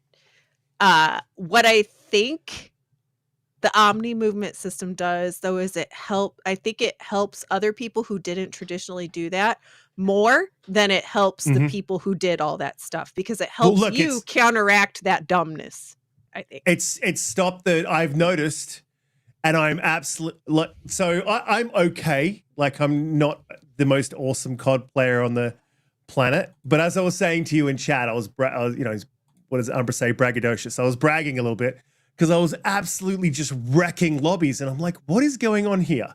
And I'm like, well, it's definitely not the casuals that I'm playing, because the hardcores aren't staying up till 1, 2, 3, 4 in the morning to play the game. They'll wake up and play it. So this is all the hardcore guys, right, in Australia that I'm playing. You and Nacho Libre, yeah. Yeah. And then the other thing I was thinking is to your point, no one's bunny hopping around corners. Everyone's diving around the corners, right? And off the ledges. There's no actual like, and that is the worst thing. And the other thing that I think has definitely changed, there's been some changes to the auto aim. They've really lightened it off. Yeah. I saw a tweet about that today. They said that they have pulled back on the aim assist to So quote good. unquote make it fair for everyone. And I think they pulled back too far on it. No, I love it. How does that benefit like console players? Isn't that the only that's the advantage thing. that you had over the Yep. over mouse and keyboard? Yep. Yeah. It is. But And I would know, argue mouse and keyboard infinitely has an easier time than because your movement. This is the movement's thing. always This way is the better thing. with keyboard. This is the thing. So the problem that I've always had with the aim assist, and I always bring it down to the as light as I can get it. And the problem is when you're playing, these are especially in Treyarch's maps because they're 3 lanes, and I've always had a problem with their 3-lane bullshit maps. I hate that shit. I'm like, open it up to 4, like bring it down to 2, like create choke points, have multiple cutoffs. But like if you look at their maps, they're all extremely similar. And look, the COD players, the younger guys who came in at Modern Warfare 3, they love it because they don't know anything. They didn't know anything better. When we had Modern Warfare 2019, they opened it up. People complained because there was campers. But if you run and gun, you can deal with campers. But the problem I've always had with COD is when you've got a whole bunch of, you've got 3-lane maps that creates choke points, and then there's always going to be a section where everyone's running through. Your aim, you'll be engaging one enemy, and someone will run through, and it will pull your crosshair off who you're trying to shoot. And if there's like 3 or 4 people, like you won't be able to stick to the one. It'll keep pulling you off to go to the other one. I have to do that to myself. It'll keep pulling the crosshair away.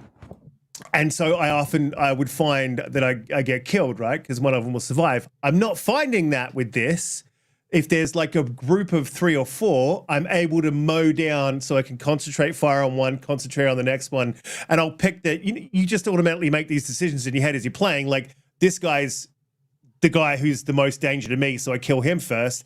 This guy's not looking, kill him. This guy's probably going to turn around and he's further away, so I'll go for him third, right? Like you don't always get it right, but you try to make those decisions. But when that auto assist is pulling you away from who you're trying to go at, like I always found that really, really annoying, and I'm not finding this. So I think the reason I traditionally suck at Treyarch's COD. I'm good at Infinity Ward's COD, but Treyarch I've always had a problem with, and I think the problem may be the bunny hopping, the dolphin diving, which is really annoying, and the aim assist.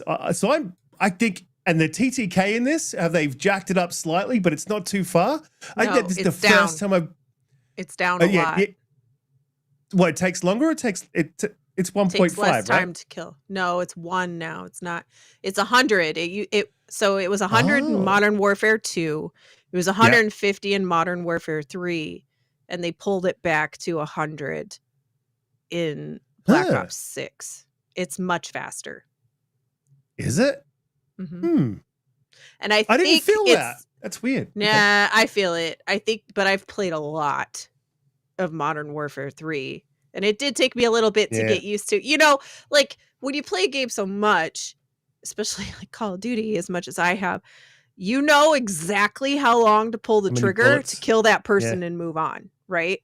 So when I went from 2 to 3, I died a lot at first because I was like, because I didn't kill, I didn't shoot them long enough, right? So now I'm used to either both A, having to shoot them for that long, and then B, having enough life on my end, to try to hold out, long enough to get them before they can get me. And now it's swung back, and it's back to that. You can't stand out of cover or in a compromised position nearly as much as you used to. And I think the thought was that they pulled it back because the movement is so fast. I'm guessing that their thought was the movement's so fast that you can try to dodge your way out, or you can turn, jump to the right through omni movement, or the left or backwards. now instead of kind of being stuck in this forward only motion. But we'll see. They said during the next that that was something they were going to watch and see if it needed to be adjusted accordingly. I think So- they've nailed it though. I feel like that this is probably the first COD since 2019. I just loved it because it was just an update and a refresh, and there was things that were wrong, but it was miles ahead of Treyarch's previous game before 2019. I think that was Black Ops 4 or something, was it, or 5 or whatever it was? Yep. Yeah, it was 5, and then it was Cold War. Yeah, and I literally played it for about, I don't know, it would have been talking about about Vanguard? 5 minutes. No, not Vanguard. Black Ops 5. I'm pretty sure that was the one just before 2019. And I played it for about 5 minutes, and I was like, nope. It was either the one before or one after. No, it was definitely the one before, because then after that it was Cold War, and I did not like that one either. So, I mean, their campaigns are great, but this is just, I don't know, this is the first time I've played a COD where I have little to no complaints, like at all. Like I can't think. The only thing that I'll say about Treyarch is that graphically, they're just never a patch on Infinity Ward. Like just never. Yeah. They It's just got a I very don't know. old school look to it. It's yeah. Yeah, it's got that arcadey feel, and Mhm. yeah, it's other than that, like, and I don't give a shit because you're moving that quickly. You're not there to stop and smell the roses. You're there to like just absolutely mince people, and I'm loving it for that. Like some of the matches I've played, I'm like, how am I getting this many kills? I never go this positive. It's always like, maybe I get 10 more kills than I die. I'm like getting 20 to 25 more kills than deaths, and I'm like, what? I don't know what's going on. Either I'm super wired because I haven't slept or something. I'll give it a couple of days before I say I'm going pro, but it's not far off. So if you guys got a chance, Donte, Garuda, Umbra, have you had a chance to check out the beta? For me, no, but I'll preface that by saying, I just don't do competitive multiplayer really at all. I'm just not competitive Skill like issues. that. Yeah. Oh yeah, that for sure. But I'm also just not competitive. Like that competitive streak just isn't really in me like that. But man, I've got enough people after my ass at work. I don't need millions after my ass. Literally. So, like, I'm just gonna say that I'll stay away from that. Keep But eating those however, bananas the way you do. I may encourage it a little bit. Look, I'm in saying that I'm very interested for these Call of Duty campaigns to come to Game Pass so I can play through the campaigns. I do enjoy them. I do think they're fun, but I'd never buy them, and I don't play many of them because I don't want to front up that much money just to play a 5-hour campaign, if you know what I mean. So I'm really keen for them to come to Game Pass. I didn't play through the Modern Warfare 3 campaign, not because I heard it wasn't very good, but because it's the third one. Why would you put the third one first? Like, come on, man. I want to play the other It's ones. very I want to play weird. them in. Yeah, it's strange. So I played a little bit of it just to see what it was like. Felt cool, looked amazing. I'm just waiting for those campaigns, bro. And the Black Ops 6 campaign looks like it's going to be awesome as well. So I just drop them all on there so I can binge them out over a weekend. And, Look, I'll be this is the happy. thing, though. You're on PC, so I'm sure that you could find them for ultra cheap CD keys or wherever you're going to go. I did. Ultra cheap is still not cheap enough for me, bro. I am the frugal I know gamer that. for a reason. I know that. But yeah, you're right. You can find them cheap. They seem to be still like fairly priced. Yes. Even older ones I've seen. It's not necessarily cheap though, Yeah. to be honest. No, Well, not I really. got because I didn't play Cold War. Cold War. I didn't buy it, but I found it on Steam the other day for $19. And I've been waiting. I was like, I'm just gonna wait till they drop on Game Pass. But then I was like, the Black Ops 6 story has a tie-in to Cold War, so I feel like I have to play Cold War before, Yeah. and Yeah, I don't know me that too. there's any correlation for Yeah. when they're gonna drop those, and I don't want to wait. So I I know, just went right? ahead. $19 isn't bad, but then I went to go buy Vanguard, That's and it was full $1,000 price. for me. And I was like, get out of here. Yeah, most of the ones You- I've you seen don't are, need Vanguard. feel like priced like they just dropped a week or two ago or something. The ones I've Mhm. seen. To COD Yeah, just doesn't 22. get cheaper.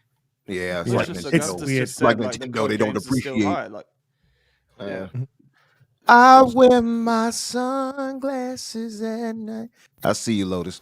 So listen, I don't really have any commentary to add to this because I haven't experienced this. I did make a pledge to play about 20 games of this to give it a try, give it the old college try.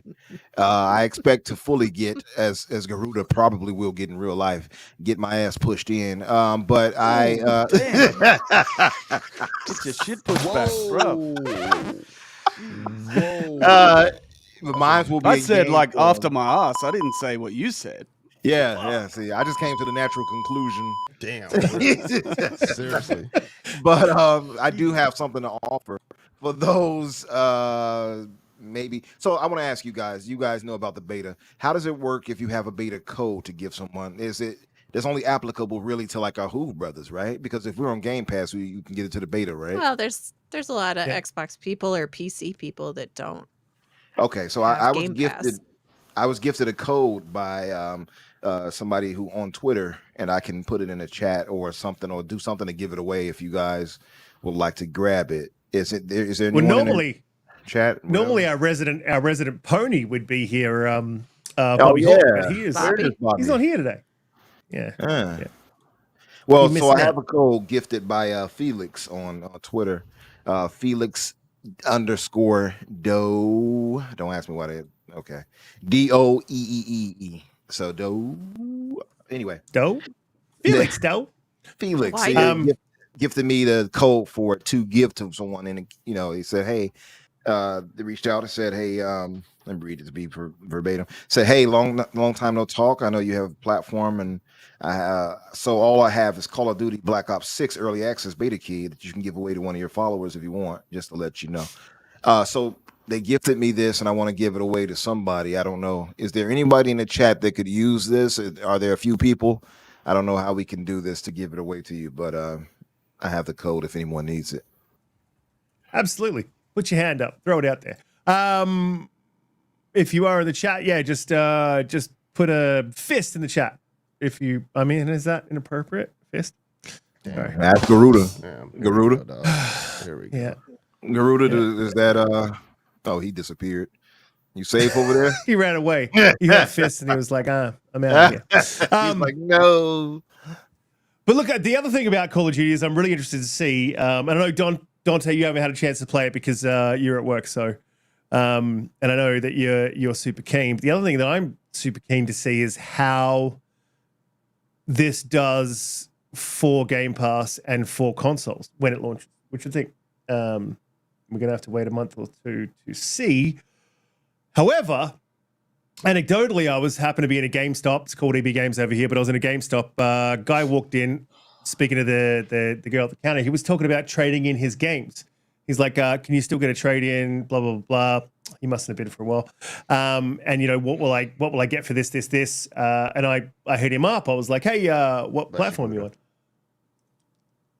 And he goes, "Oh, PlayStation." And I said, "Oh man, if you're on Game Pass, you could get that for free pretty much."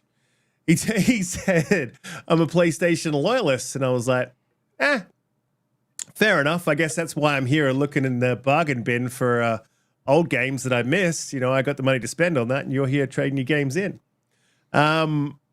But that's an interesting thing. That's I don't know if he's a hardcore. I don't know the guy from Bar of Soap, but interesting that he was just like, I'm a PlayStation loyalist.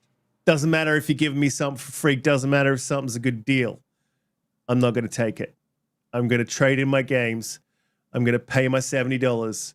In Australia, $120. That's crazy Dog shit. to me. That's just crazy. That's the craziness. And he was is it Gen Z? No, Gen X. He's a Gen Xer. It's all making sense.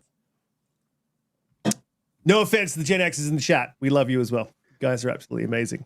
And you can't be as bad as millennials. No, millennials are good too. I apologize to millennials. I just insulted everyone tonight. Every generation. Generation Y, I'm sorry. We better move on to the next topic.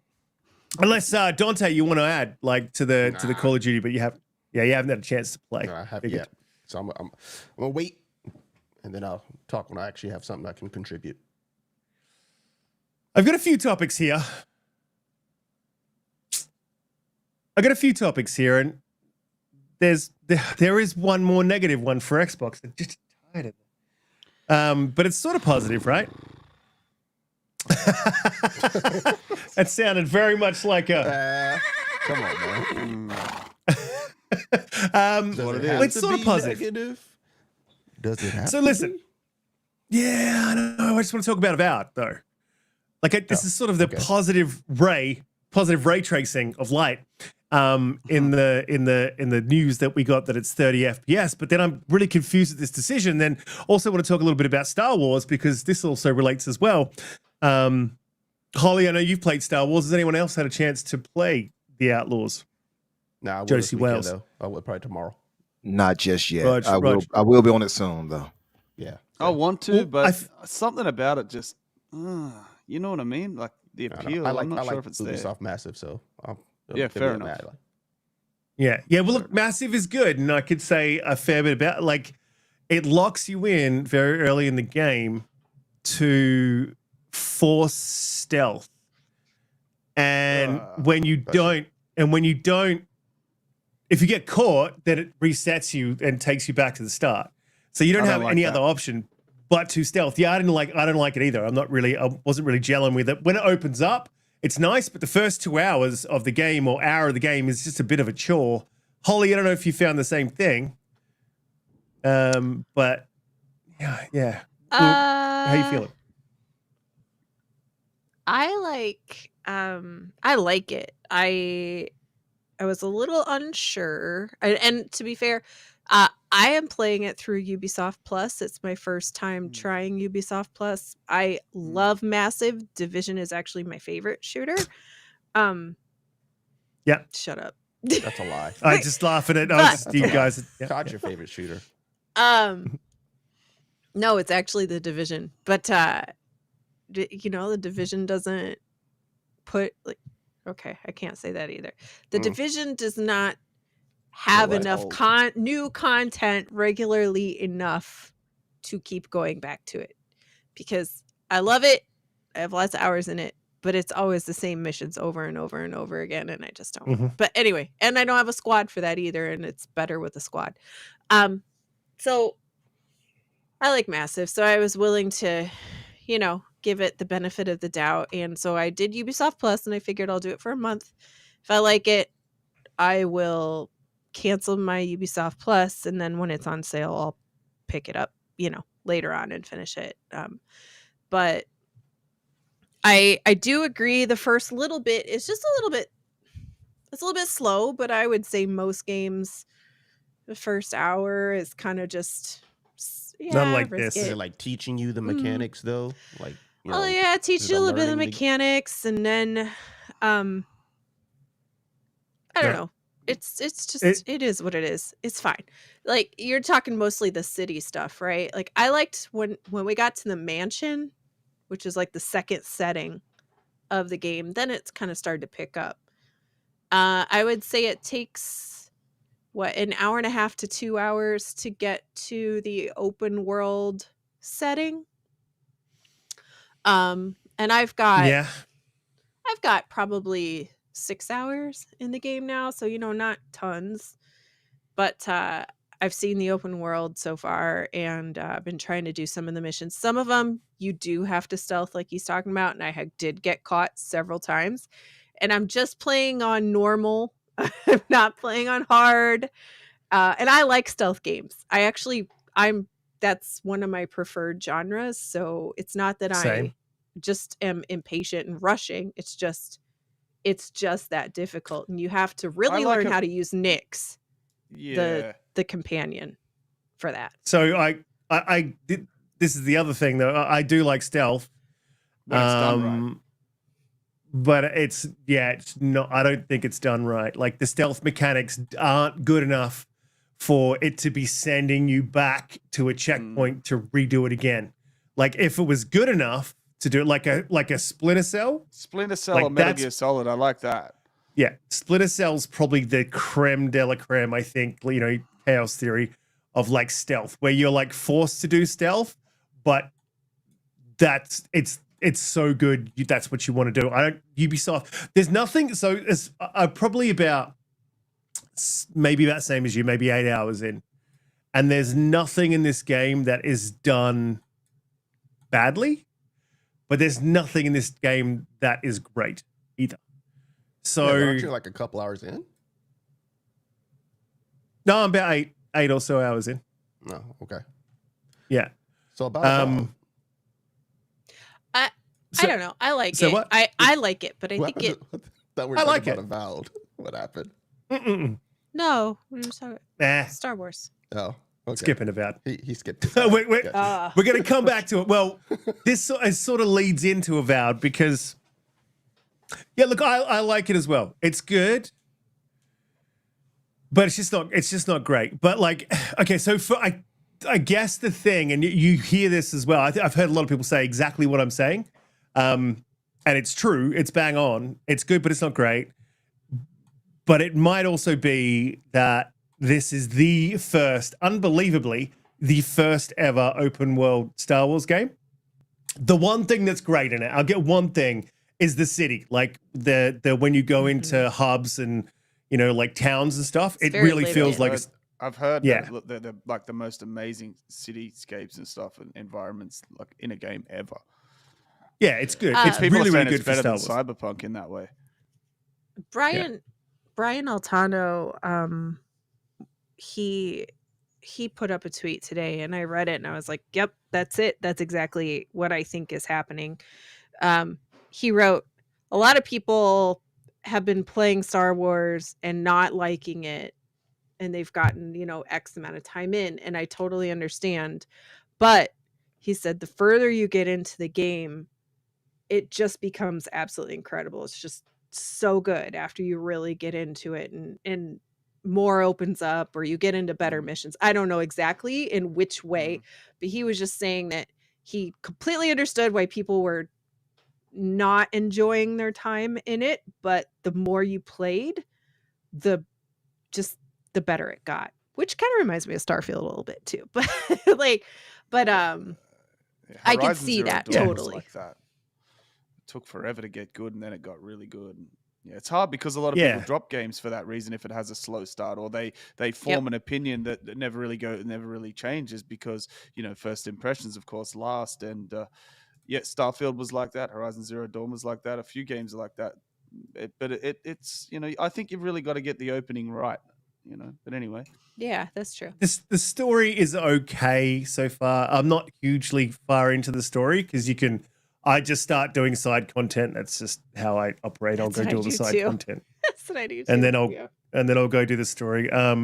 There is some stuff that's like I would like a bit more of an explanation, a bit more of a backstory. Maybe that'll come. I don't know. But I would say it's a good game, and the same as I've heard other people say this too. But it's exactly how I feel about it. If you like Star Wars, then jump in, grab this game. You'll love it. If you I don't think if you love true open worlds and you're accepting of some faults of an open world, then I would say this. The one biggest fault that pisses me off, and it's the same in Battlefield, you can jump over this you can leap over this massive wall, right, to get to here, and then you come to a tiny rock that's about the Yes. height of your big toe, Yes. Hate that. and you can't jump Yes. over it, and it's like, what the fuck is going on here? Yes. So yeah, that's There's one been a thing lot that of really times that bothered I've me. been stuck. The Like there's annoying something game design. happening on the I hear you plateau there. above me, and I'm like, how do I get up there? And I'm like trying to jump on this rock, to jump on that rock, to jump, and you can't jump on the first rock to do any of the other things. That part of it. Typical And the rock is- unathletic white woman. Am I right, guys? Go back to sleep. Oh my god. He knows just when to chime in. Hey, I want to ask you guys something. Random hate. Let me ask you guys something. With the visuals, does it look choppy on console? 'Cause Yes, keep that's what I was seeing about to get to. images. Okay.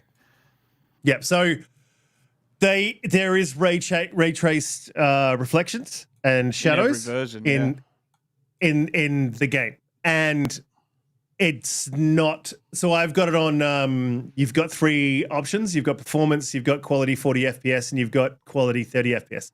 40 FPS is uncapped. Runs better on the Xbox than it does on the PlayStation, but that is a very strange design choice for me because screen space reflections work fine. Like, we are not in a generation of consoles where we fucking need ray tracing because it hurts 100%. the rest other parts of the game. So it's a very strange design choice. If you're making a game solely for PC, then do that. Like, if you don't want to dev for both, then dev screen space reflections and the PC guys can deal with it. This is where it leads into Avowed. So it's a very strange design choice. They also said that they have got ray tracing in the game, ray trace reflections. And that was their design. I would go into exactly what kind of ray tracing that they have. I think global illumination as well. Look, global illumination, I get. Like, I do get, because just when you have mist, smoke, and the way that lights hit and shadow, I get that. Cool. I also get that, like, you've got to sell these games to casuals and sex sells, right? So, like, if it looks good, people are gonna buy it. This is my argument here, though. I don't really think Avowed looks that good. Like it doesn't look like it's a full, like it's not the draw. It's not the attraction. The attraction is it's an Obsidian game where you can kill the quest giver and break the game, right? Star Wars, it could have been one of those games that looked good, but it doesn't look very good. Like it, I mean, Holly, tell me, have you been like moving around this world, tip tappy over there? Have you been moving around this world and you've like stopped and gone, wow, this is beautiful? Like, it's not terrible, but it's not amazing like looking. It's no Cyberpunk. I'm playing on PC. Oh, look at you, man. Well. Green Money, you hear this? You see this? You see what's happening? But I don't sit here and brag about it or say, first off, I'm playing on my mega PC. Whatever makes you feel better at night, it helps you get to sleep, woman. You are on PC Master Race time. It took you long enough. It took you long enough to see the truth. Lost another one. But Lost to be another fair, one. the point was it's cross progression, so I could start on. I just started on whatever. PC. I was gonna go back and forth. You guys hear this excusing? No, I was gonna go back and forth. Shut up. Oh, okay. So wait, sorry. Is it because of the fact that you got it through Ubisoft? Ubisoft Plus is cross progression. So therefore you can download it to Xbox or PC. Don't give her any. You can do both. Don't give her any leeway. And that's why That's what I was planning on doing, is starting on one, and you know what I mean, going back and forth, because it is good to see the differences. Unlike Umbra, who just sits in his little ivory tower and points at all of the peasants around him. Now we both in an ivory tower now. Yeah. Anyway, I will say the city is fantastic. I love the city. It's what I thought Neon should have been in Starfield. But I have not had. Yes, it's not visually like, make your eyeballs pop, but it's not bad, and it probably does look better on PC. All right, I'm what looks assuming, better? considering that the PS5 has Wars? had all those problems, I would assume that Which it's one looks just better naturally. though? Star Wars or Starfield? Starfield, sure. It really does. I think it looks much better. You're playing on PC. What do you know? Yeah, she does. Good point. Yeah, I play on PC. Riskit, you're right about the rate. Yeah, like I watched the digital. I haven't played the game, but I watched the Digital Foundry tech analysis on it. Can't believe there's another goddamn PC person. Motherfucker. Sorry, actually go. They're slowly taking over. But no, you're right. Every single version, including the Series S version, has ray tracing built in. It's part of the lighting. There's no other option. It's built in. Even the Series S, which like upscales from like some crazy low resolution. But even the console versions They run at the reason it probably looks pretty bad is they run at a really low resolution, upscaled, and it's got a lot of artifacting and a lot of issues, so it looks a bit muddy. There is a lot of artifacting in it. Yeah, they said because of the A lot. FSR and stuff, it's upscaling from a really, really low internal resolution. So that's because ray tracing is built in, which I agree. It's not fair. It's not good for consoles. They're just not ready for that yet. It's too heavy, you know. It's too heavy. Give us the option of turning that off on consoles. But the game was built with ray tracing baked in. So unfortunately, that was just like a design choice there. But yeah, the game on a high-end PC, from what I've seen, it looks absolutely stunning. Just a few like the NPC character models look a little bit funny, you know, like they're not as detailed as some of the main characters, but it's a real stunner. But the humans, yeah. The humans, yeah, the human look ones, a little bit funny, but all of the aliens are super detailed and like stunning looking. Yeah, I know. Yeah. And I'm like, what the fuck is going on? That is here? the weird. The people look like they have plastic faces. You know, like they're plasticized. Yeah, that's yeah. But that's a little disheartening. that's the only. To be quite honest. Yeah, it is weird. And then the only other thing I'll say is like, the people do look a little like, their faces just aren't quite. They're just not quite there. The other thing is, she looks like I like her look. I'm not. Yeah. Like, please don't complain Then about how she looks. But the tones, like the skin tones and the hair tones and stuff, like it's not change. They change depending on where you are at, what scene you're in, where you're looking. You know what I mean? Like sometimes she looks great. Even the camera angle, she looks totally different from one angle to the other. That's what I mean. Yeah. Holly, let me ask you, what about the facial animations and such? I heard that was a big issue. Like, no. Well, that's what I meant by plasticized. The face just doesn't do a ton of movement. Things. No. Yeah, a ton of things. So does it seem like they put more? My mind went to the wrong place immediately. Of course, it did. When it comes to like art design, does it seem like they put more emphasis in the environment more so than the character models of, like, you know, the humans that you're interacting with? Yes. Okay. But to be fair too, there aren't that many. Like, there are humans around, but I would say there's more aliens than humans.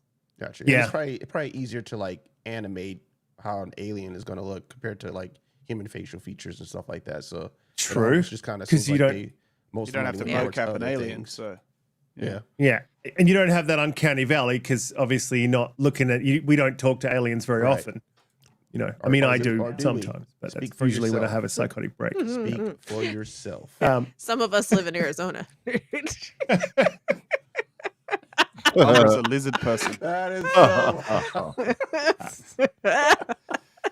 he likes lizard American joke. So long as you don't answer and respond to yourself, I heard you okay.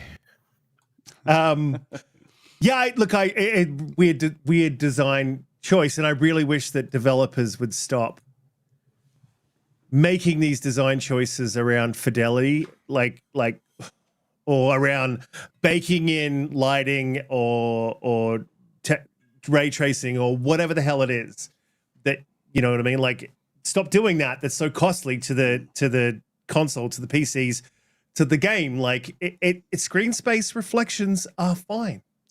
Like, I like really, really good lighting and good artwork. The ray tracing stuff is it's not ready for prime time when it comes to console. That to me that's the selling gimmick that both Xbox and PlayStation wanted everybody to believe for these consoles, was that ray tracing was the big, you know, new shiny thing.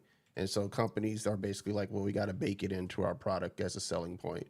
But it's like, you can make a game look really, really, really good without having the ray tracing, especially on console. And there's ways to do that where I'm like in awe of it, where you don't like compromise on the performance of the game. Yeah, exactly. Well, exactly. And if it is going to compromise the performance of the game, then don't do it. Like, interesting. Yes, performance and just is everything. If your game does not perform, I do not play you. And this is the problem that we're having. Same thing in the bedroom, right? Right. Yeah. If you don't perform, right? you don't play. Performance is Well, I don't know. What? My missus puts up with me, so maybe that's not a thing. You can't do yourself like that, man. I feel like Spartan Yeah. and Lotus are having a membership gift offer right now. or Seriously, something. right? It seems. Yeah. Seems that way. It's like, what? I got 10 more for you. I got Oh, you 5 think more. you outdid me? Take 10 more of these real quick. Take 10 more. Did you get? Shout out Did they again to go the again? legends of Spartan and Lotus, though. We appreciate you guys for doing that. You guys are amazing. Thank you, We guys. definitely do. I hope I didn't miss any because I sort of stopped the. I can stop the chat like on my end and so like stop it from running. So sometimes I just so Lotus I don't did miss anything. 20. Lotus did 20 earlier. Yeah, I've got that. I've got that one. I've got that one. I will get to them. But I mean, look, we've got a couple other topics that we could jump into. But I got to admit it. Well, here's the thing on that performance thing. Just one last thing that I want to say, and then I can just go around the panel real quickly and see if anyone wants to add anything. And it kind of ties into another thing, like already, especially PCMR, right? So already we're seeing a lot of games on PC that aren't optimized properly. We're seeing a lot of games on the consoles that aren't optimized properly. And it seems that the design choices are probably sometimes outside of the wheelhouse of the devs as well as there's limitations of the hardware, etc., etc. Baldurs Gate Dev came out earlier this week and said that all games should cost more. Almost all games should cost more. Fuck I right believe off. was the quote. Well, I knew you'd say that because you're the frugal gamer. Like it, you can spend like it with them though. Hell no. Well, here's the thing. Again, I'm a bit contrarian on this one. I'm sort of center in this one because I do believe that games should be priced more specifically. So, all right. However, Hang on. There's some games that come out that cost $40, and I think that's like a perfect price point for what the game is offering. And they sell more, Donte, Right. because of that. But what I'm saying is though, but the offering, it matters comparative to the offering, right? Because there's some games that are like, this is a 6-hour experience versus this is a 40 to 100-hour experience, depending on how you want to play it with a bunch of stuff for it, right? So like, it makes sense for certain games to obviously be priced lower because you're probably not getting as much bang for your buck. Maybe it's something you'll be kind of, you'll breeze through real quick or whatever the case is. And then other games I kind of understand where you basically are giving people something they can be playing for months, where perhaps maybe the price tag is going to be that $70 price tag. So it should matter based upon what product you're delivering in terms of like if you're at a $40 game or even a $20, $30 game compared to a $70 game. I agree with that, but the problem with increasing the game prices at the moment is, number one, games have never been more broken at launch, and number two, they've never been more unoptimized at launch.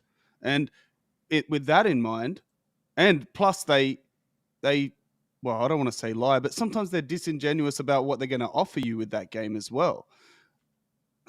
Look, I would also argue that, and I don't have the evidence or the stats to back this up or the metrics, but I would argue that the move to $70 games has tanked sales.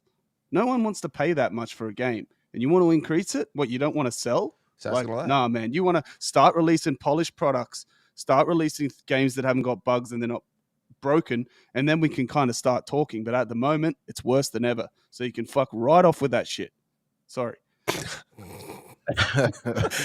Yeah, he's very passionate about that. Games, man, he is a man who is passionate about not spending money. I'm sorry.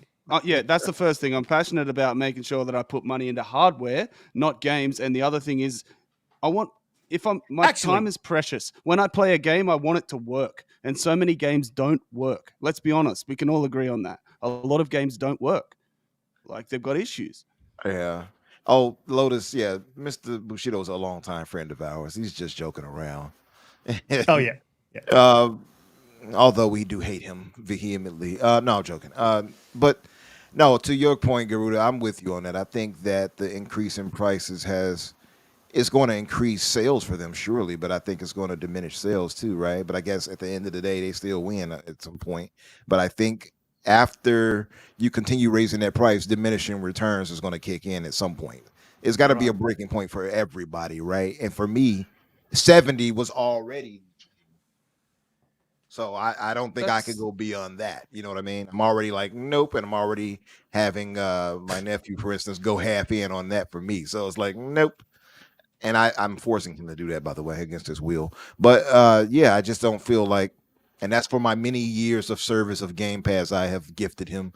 But yeah, I just don't. I feel like going beyond that. I just feel that's silly to hear that person tell anybody. Does anyone I think wanna that get they've bought a clarification, though, $70 on game that his- was worth it?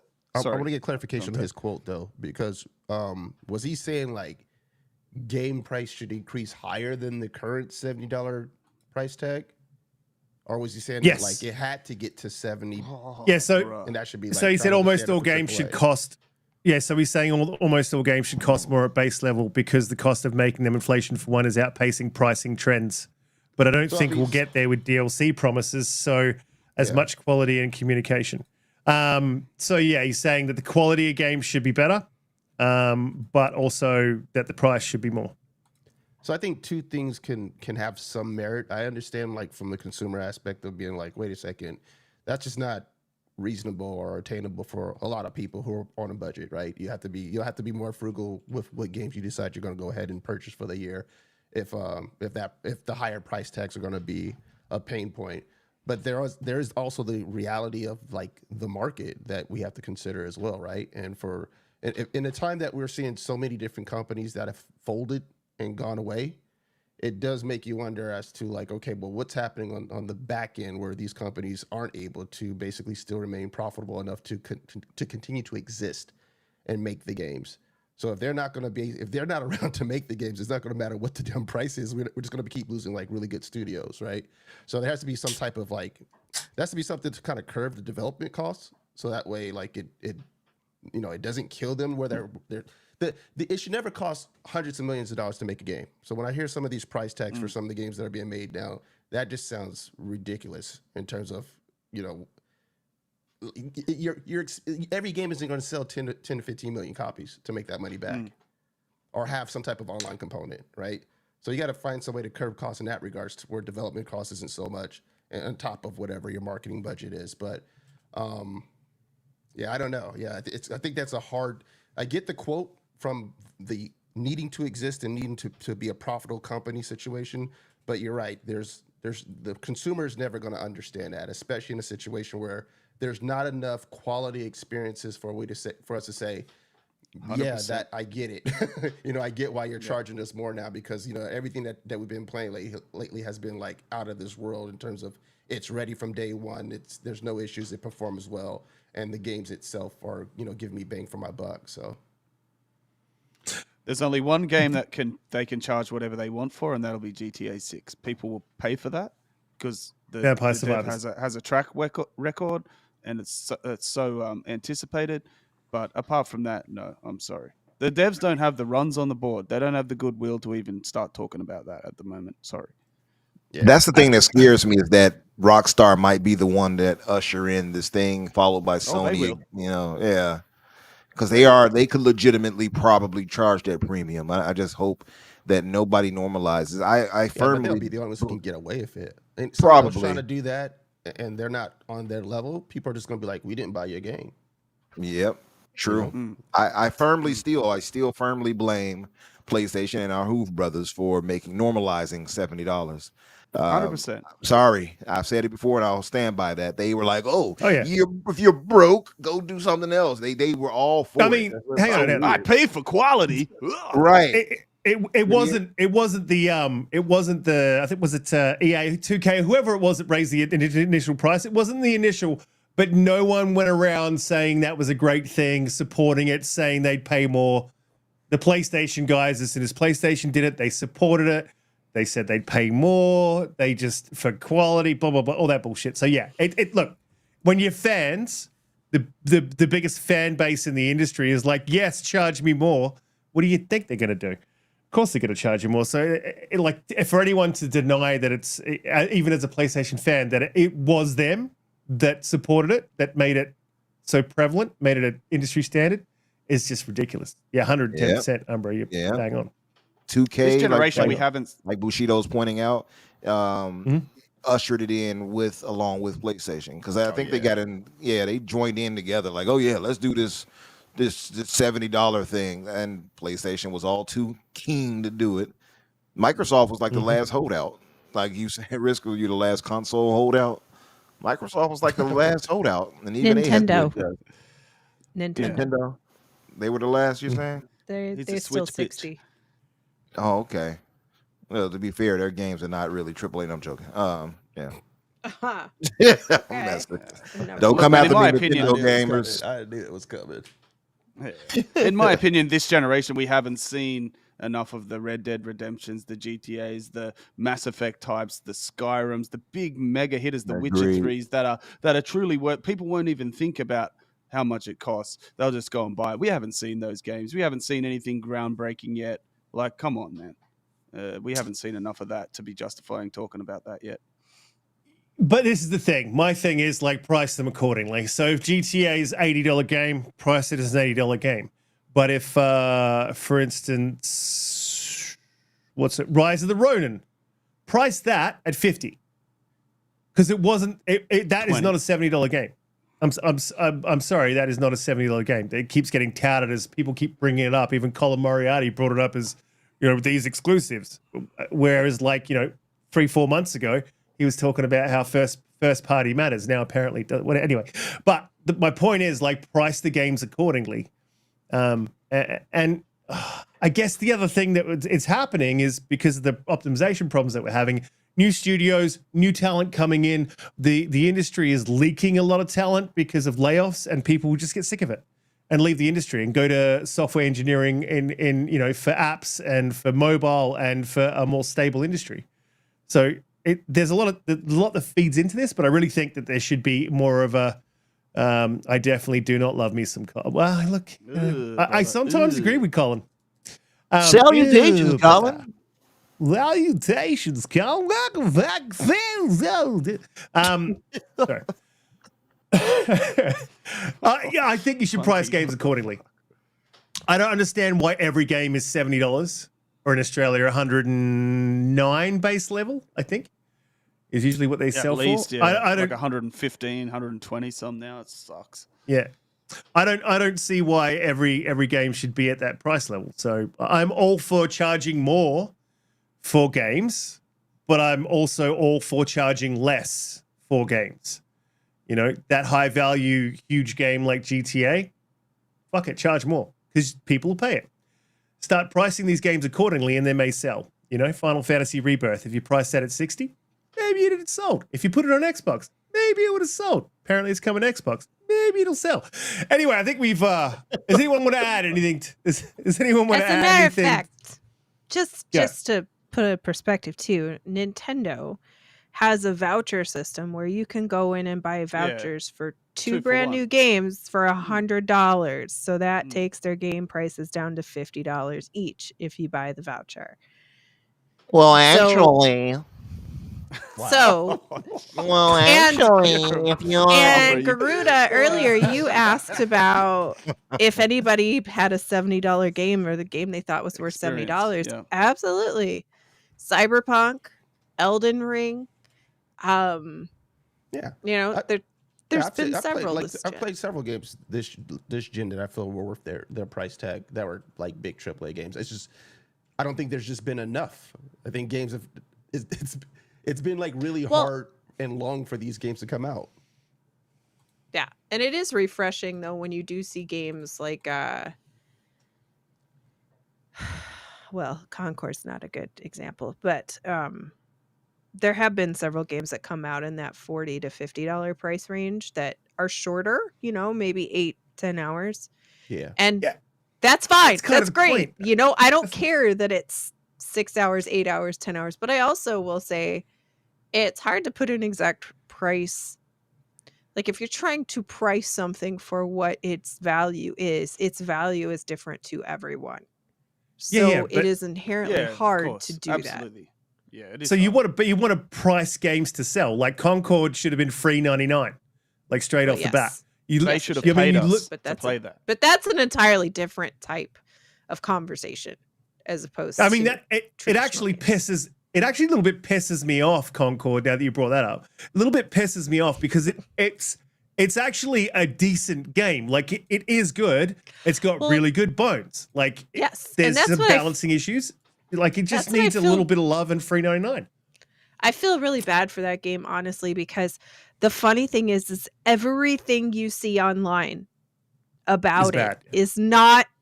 No, I mean yes, but it's not about it's broken or Nah, the yeah. gameplay is this or whatever. It is 100% just lack of players and people not liking some of the character skins. But in all reality, nobody complains about the gameplay. Nobody complains about having like tech issues with it. There's none of that whatsoever. On the contrary, people say it's quite polished and everything like Right. that. It's just got zero appeal. That's the problem. No, It I does don't- not It has no appeal. I don't- aura, as they would say. No aura. I don't think it's Polish. I think are they Sweden or are they from the US? No. Badoomts. Surprised you didn't do that. There you go. Thank you. I'm here every Thursday. Salutations. Salutations. Oh man, no. Leave that man alone. Yeah, look, exactly what you said, and exactly what you guys said. Like it just, and I don't want to be peddling positivity, you know. But like it is shitty. Like it is shitty when any game like just doesn't succeed, and not because it's like, especially when it doesn't succeed because it's just the wrong game at the wrong time, right? You know, that if that game had come in like 2015, 2014, I don't know, like when they started developing it 8 years ago, We're talking about then it might have Concord? succeeded. Yeah. That's Yeah. a fair point. Yeah, sometimes games can be out of time. Look at the one that I told you was going to fail immediately and probably never see the light of day with what was it? Broken. What's the name of that damn ship game by Ubisoft? Skull and Bones. Skull and Bones. Oh yeah. Thank you. goodness me. Yeah, that one was like you could see the writing on the wall for that already. You know, Yeah. some things are just out of time and out of place, and it's like Yeah. Skull and Bones. And I think you're right, Risk. This right here is one of those things where there are so many games, those as they what they call them, black hole games, that already have those people in it Yeah. by the You're grip. trying to get those consistent players who love that style of game Exactly. to leave that to go check out your game and then pay for it. Where It's their it's game an is uphill already free to climb. play. Exactly. Yeah. Yeah. That was just bad. That was a bad strategy on their part. Like I get it. You Mhm. paid X amount of money to develop the game, so you got to basically try to get as much money back as soon as possible from it. But if there are other games that exist, and the model for that same type of game is free to play, and they monetize the skins and all that stuff, you're shooting yourself in the foot, which is what they did. Because Mhm. again, you weren't going to get people to say, "Why am I going to go leave my free to play game that plays the same way for the most part for your Yep. game that is not Has doing more anything content. revolutionary, right? You're not doing nothing that Yeah. much different than what the other games that I'm playing that are just like this game." So, Agreed. So you would have to have some type of catch, right? And that goes back to the aesthetics and the visuals, like you were mentioning, Holly, and they don't have that. They have the opposite, no aura, as I said, because people look at their skins and are do. like, "Hell no! Like I don't want this." And Yeah. then you look at something like First Descendants, and people are like, "Hell yes!" And we know why. But that's Stop it. I'm just being honest. I'm being why is that? Umbra? Why do we know why? Well, sex sales, and First Descendants gives you plenty of sexual appeal. Let's just be real. They give you Wait. plenty of that Nah. top of The fun first comeback. descendant with sex makes me not want to play your shit or watch your Oh shit. yeah, fair point for you. Yeah, I forgot about you. Sex scenes in shows? Fuck off. I'll skip that. Ew, brother. I still don't understand why Ew. you feel that way, but there's a study It's out so that shows awkward a and lot of people think unnecessary. that. If your content is good, you don't need sex. What? Boo. Yeah, you know, What? Now, listen, wait. Y'all boo me for that, but y'all won't boo him for what he just said. Come on. No, man. I agree Nah, with him. he's right. I'm gonna, He's right. I'm All gonna, three of them. agree with him. What Hey, does no, that I'm give gonna agree content? because listen, this is the thing. If I'm like watching a action movie and then they have the obligatory sex scene, do you know, like when I was don't young, need I watched that shit. Now that I'm older, I'm like, oh fuck, skip that. Let's get to the action. Like this is not this. Yeah, and you're in I the can't- room with your family members, and they're like, oh. It doesn't make it's awkward. It's like, get the fuck. I'm Why like, in the skip, world skip, would you be skip, watching that skip, with your skip. family members? Because It's- I don't know it's- that's going to happen. I haven't seen the movie yet, right? Yeah. And then it they're doesn't just awkward me out. next This is the minute. thing. It awkwards you out. It doesn't awkward me out. I just can't be. I can't be bothered. I'm like, man. Do you know how many like soft sex scenes I've seen in my life? Like there's shit on like Google that like I don't need this in a movie. Like just but like go for the kiss and they're gonna it's gonna happen. Whatever, If and you're then taking fade your to black, clothes off man. and walking to And the then- bedroom, I know what you're about Yeah. to do. You don't need to show me the rest. Exactly. These prudes I right agree. here. Oh my goodness. I agree. Of course I don't you need do. any of the love crap in there either. Like, Exactly. Oh my God, you guys don't want any human behavior? in a Right. movie? What the hell? Jeez, you guys No, are let's boring just- as Boo these people, chat. do you It's guys boring. sit with Kleenex next to your TVs? human Come on, we behavior. don't need that. Oh. It's just Oh, human yeah. behavior. Ew, Donte, brother. only if it's like Being But- tests, I can understand that, but just seeing Yeah. any and saying you don't need any of it, that doesn't make sense to say you don't need any of it. It's human Any behavior. of You it? said that for love too? Like, Right. Not love for is the human love. behavior. Yeah, What are we I'm talking about? I'm cool with like relationships building and things like that, but all you got to do is have an innocent kiss and sort of posture that they're going to be heading to the bedroom. Well, I think it We know depends you're- on Then the type of- we know boringly you're gonna- fade to black and then come back and we believe they did. That's what they hinted at. Boo. But I don't need to see his style and like her style and the slamming into the wall and then just lifting up with the legs and I'm like, Yeah, and the vase dude, falls that over. looks- and, do you know what? brother. Do you know what I You all think don't like when I the see that? harder I approach, think huh? that You like looks the- like a lot of work. That's something I'm not going to do. I'm You not all gonna hear do all that. this, right? So what the problem being- is that Donte, I'm being is they don't outperformed like by the a sexual fake style movie. of these I other wouldn't- people in movies. Like he doesn't I like wouldn't that do they're that being- They're loving hard and they're playing. I don't want their hard loving in my life. They can keep their hard loving. I'm happy to go for the standard Australian I don't know. kangaroo. Maybe look at it also from this point of view. For you Look what people who Lucius are said, Riskit. so bothered by that. Riskit, when you were the young kid who you cared about Oh, it, there is a younger audience who probably they're trying to get who would He care ain't about it. wrong. Everything He ain't ain't made wrong at for all. us, okay? We're the older people now where, we've seen it all, but maybe the younger, I don't know. They got the internet. Yeah. But I'm saying there's the can younger have- group, probably everything isn't made for us at that point. So some stuff, Yeah. you just, it's not for me, skip it. I'll close my eyes if it bothers you that much. I'll but- put it to you like this: not every I do get where you guys are coming from, so I'm being facetious, obviously. But when it comes to obviously, certain, I don't know about well, obviously. maybe not obviously. To be fair, yeah, maybe not. Maybe it's not obvious. Yeah, but there are movies or shows that build up on that relationship with those people that you like. I want to see this, and they build that tension, right? That is perfectly reasonable to see that and see these like Get that steamy Kleenex opinions. out. Oh, sorry about versus that. a misplaced, Oh. misplaced sex scene or a forced sex scene. So Right, that could though. be That's when it's gratuitous. terrible. I get that. Exactly. Yeah. Agreed. When it's Mhm. forced and stupid, sure. But if it's actually look- built upon properly, it pays off well, I think. Bringing it back to the games, though, like seriously, bringing it back to the games. I don't have a problem with Stellar Blade, and like, this is the thing. When I play a game, I want to put me in the game. Like I'm sort of in the game.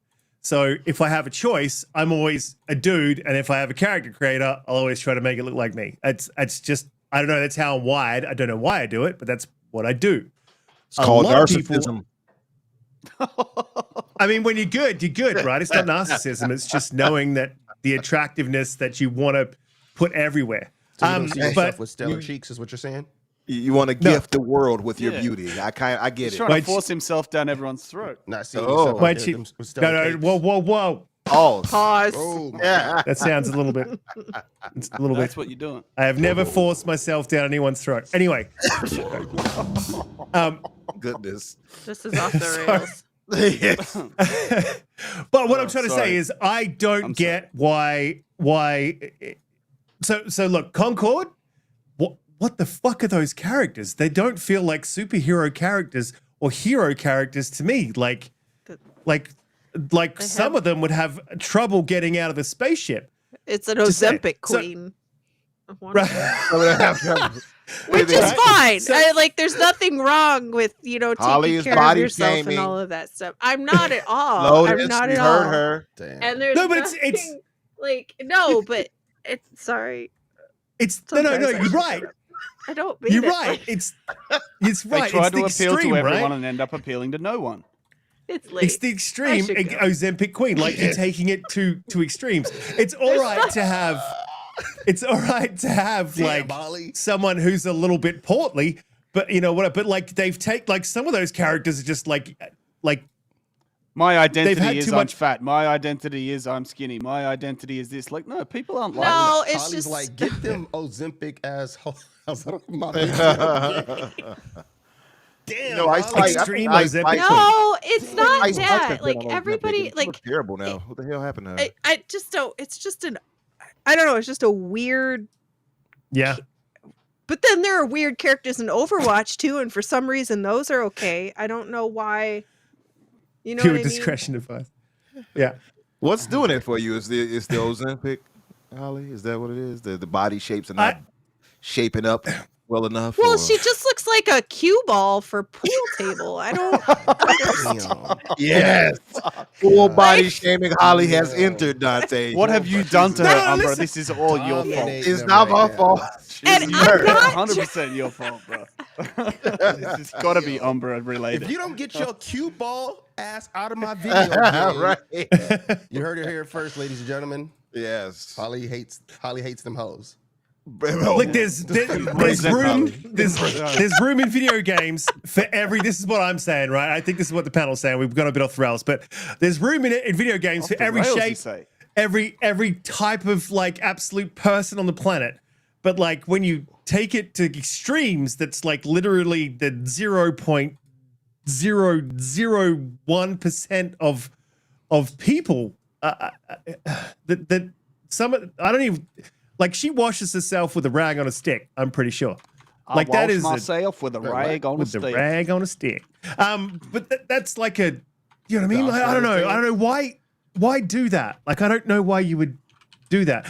Like we are all sort of trained to like aesthetic things, right? Like so, I see no problem with having beauty in games.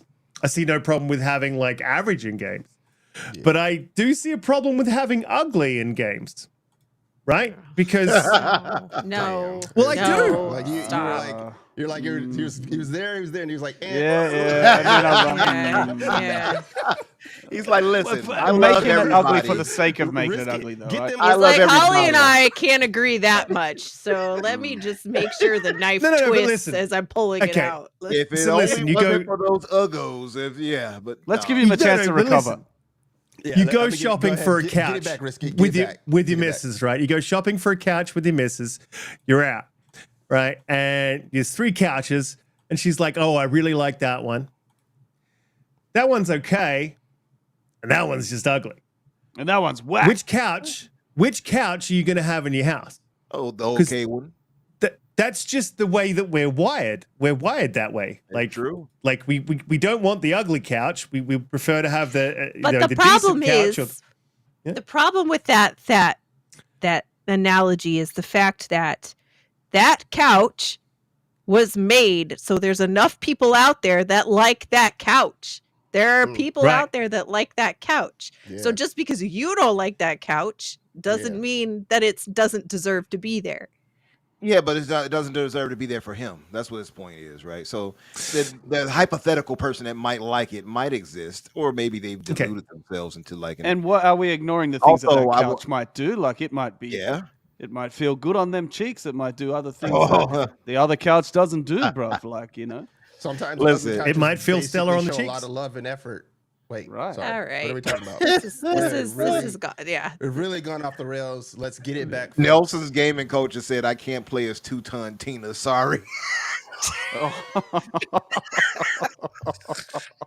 this is bad. It happens when I'm on. Like, Yeah, I know it does. It does. does. Listen, sorry. I firmly stand on the side that when I jump into a fantasy environment in a game, Mhm. book, movie, whatever, I want to see attractive people. I'm sorry if that offends you. I do want to see that, and No. I want to escape this. I'm not trying to make it like I'm some fine man or nothing. I'm not, right? All I'm saying you are. is, oh well, thank you, brother. Wait a minute. Where's that from now? Holly, you want to jump in there and big me up, or Man, please, please. yeah, never save mind, us. Holly. Someone She's save too us. busy over there sweating. Please. So Sorry. my Sorry. thing would be when we play these games, we want to look at her exactly. I Yeah. bet that's exactly how she's looking too, Right now. just like that. But yeah, we jump into these fantasy situations and worlds. You do want to play as attractive people. I don't know why people try to make this some controversial thing. It's the truth. You don't want the standard normal. Oh, look at the homely little person over there, or two-ton Tina, as Nelson said. We don't really want that. It's not to say that having an option is bad, but typically we're going to go for the more attractive thing. It's just reality, and it sounds offensive, but it's really not. I don't believe Hollywood has operated underneath that this whole time, right? It's it is. always Yep. been like what will attract audiences. People want something that's aesthetically pleasing. So I True. get it, and then there's also room for people to make something that looks completely average and normal, just like the I agree. person. So I think if that's what you want to do. yeah, exactly. If that's what you want to do, I like that. Creators have made some of the ugliest characters I've ever seen for games where you can make your own characters. So there's something fair. True. So I think in the case of Concord, it's less about this, and it's more about the fact that the game offers nothing that its competitor doesn't offer. It's just a really generic. It's unimaginative. It's unimaginative. It doesn't innovate. Yeah, that is the biggest issue, bro. Yeah, it is. It is the biggest issue. I don't know. Obviously, we went really off track, but also I just want to add at the end because I don't feel like I represented myself very well. Please remember, I haven't slept at all, and I'm not saying that anyone wants to play as me in a game. Like that's what I'm saying. Like I'm a big dude. I've actually lost a little bit of weight lately, but I'm a bigger dude. Like, and I when I make myself in a game, I don't make myself the size that I am because I don't want to see myself run around with all that blah blah blah blah. Like it's just the way. I will point out that your characters tend to look very homely. I remember seeing your wizard or whatever it was in Diablo. I'm like, oh, Diablo. I remember that, and I'm like, who is this homeless person you're running around as? So just want to point that out. That was an attractive version of me, I felt. Was it? Obviously. It looked like I mean, maybe send some of your blah blah blah blah over here if you like. I need that homeless person you played in Diablo needed some blah blah blah on them. All right, I feel like we've done enough to get ourselves cancelled for the foreseeable future. So let me jump to the super chats. Lotus the Spree member for 2 months gifted 20 memberships. Thank you very much, Lotus. Then went on to add $10 and say at ThatBlueNumber. Really appreciate you. And then Spartan661 gifted 5 memberships. And Lotus the Spree gifted 1 membership. Thank you to Spartan661 and Lotus the Spree. You guys have been absolute champions throughout the show. Yeah, and look, I want to add as well. I'm no spring chicken. I'm not the most attractive person on the planet. And I don't want to play as me, you know what I mean? Like, I don't want to play as an unattractive me. I make myself an attractive me. It's just the way I feel. I'm wired. If other people want that option, that's cool. That's cool to have. But I don't know, when you make a whole bunch of characters, it just, I don't know, don't make any sense in the game. The whole game's a bit, it's a mechanically sound. Yeah, it's a mechanically sound game. It just had some weird choices. Didn't really hero up the heroes. Didn't really get a backstory. Nope. Yeah, there's a lot that it could have done. We can't all be gods and goddesses like Donte and my brother Garuda and Holly here, right? What did I do? I'm just sitting here. Donte's pretty good looking, but what did I do? I'm bigging you guys up. Take the compliment. I can't do it, man. I've got a mirror. It's not very nice to me. Oh, well, yeah. I just think I feel like we've had I just think, look, if that game was doing things that other games didn't do, and it had some really sort of like innovative feature, or it was doing cool things that we hadn't seen before, no one would give a fuck about the characters, man. They'd be like, I need to play this shit. Boom. Agreed. That's it. Yeah, agreed. But you just start to pick the game apart because yeah. Agreed. Yep. Blue, another fantastic week. Really appreciate you coming on in your sweaty apartment. And hopefully next week the weather finds up and you'll be back on camera. But let people know where we can find you, what you'd be up to, what your plans are for the week, what you're looking forward to. How's life? How's things? How's everything? And stuff. Yeah, I'm at ThatBlueNumber everywhere. And if anybody is looking for a nice simulator game, Lotus, I'm thinking of you particularly, but anybody else as well. I started this game called A Garden Life, a cozy a cozy gardening simulator. That sounds so good. I love it. It is so. I just sit there for hours, like cutting flowers and selling and making bouquets and going to town. And I love don't the know. sound of It's- this. Oh my gosh, it's so relaxing and very pleasant, and I really, really love it. So What's it called? A gardening life. A garden life, a cozy garden simulator. It's on everything. Oh. Yeah. Cool. Yeah, I really. Wait a I minute. wish I had What time to play platform are games you like playing that. it on again, Holly?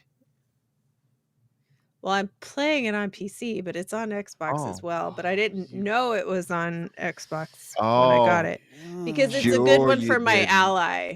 That's why, Ah. like, because it's chill, Mm, very, very chill. But Closet PCMR. Yeah, that's what I'm getting. That's what I'm picking up, Garuda. and I'm That's what playing Call of picking up. Duty on my Xbox because it's the best box. And Oh. She tried to regain some Xbox credit. You heard that? Yeah, it's too late.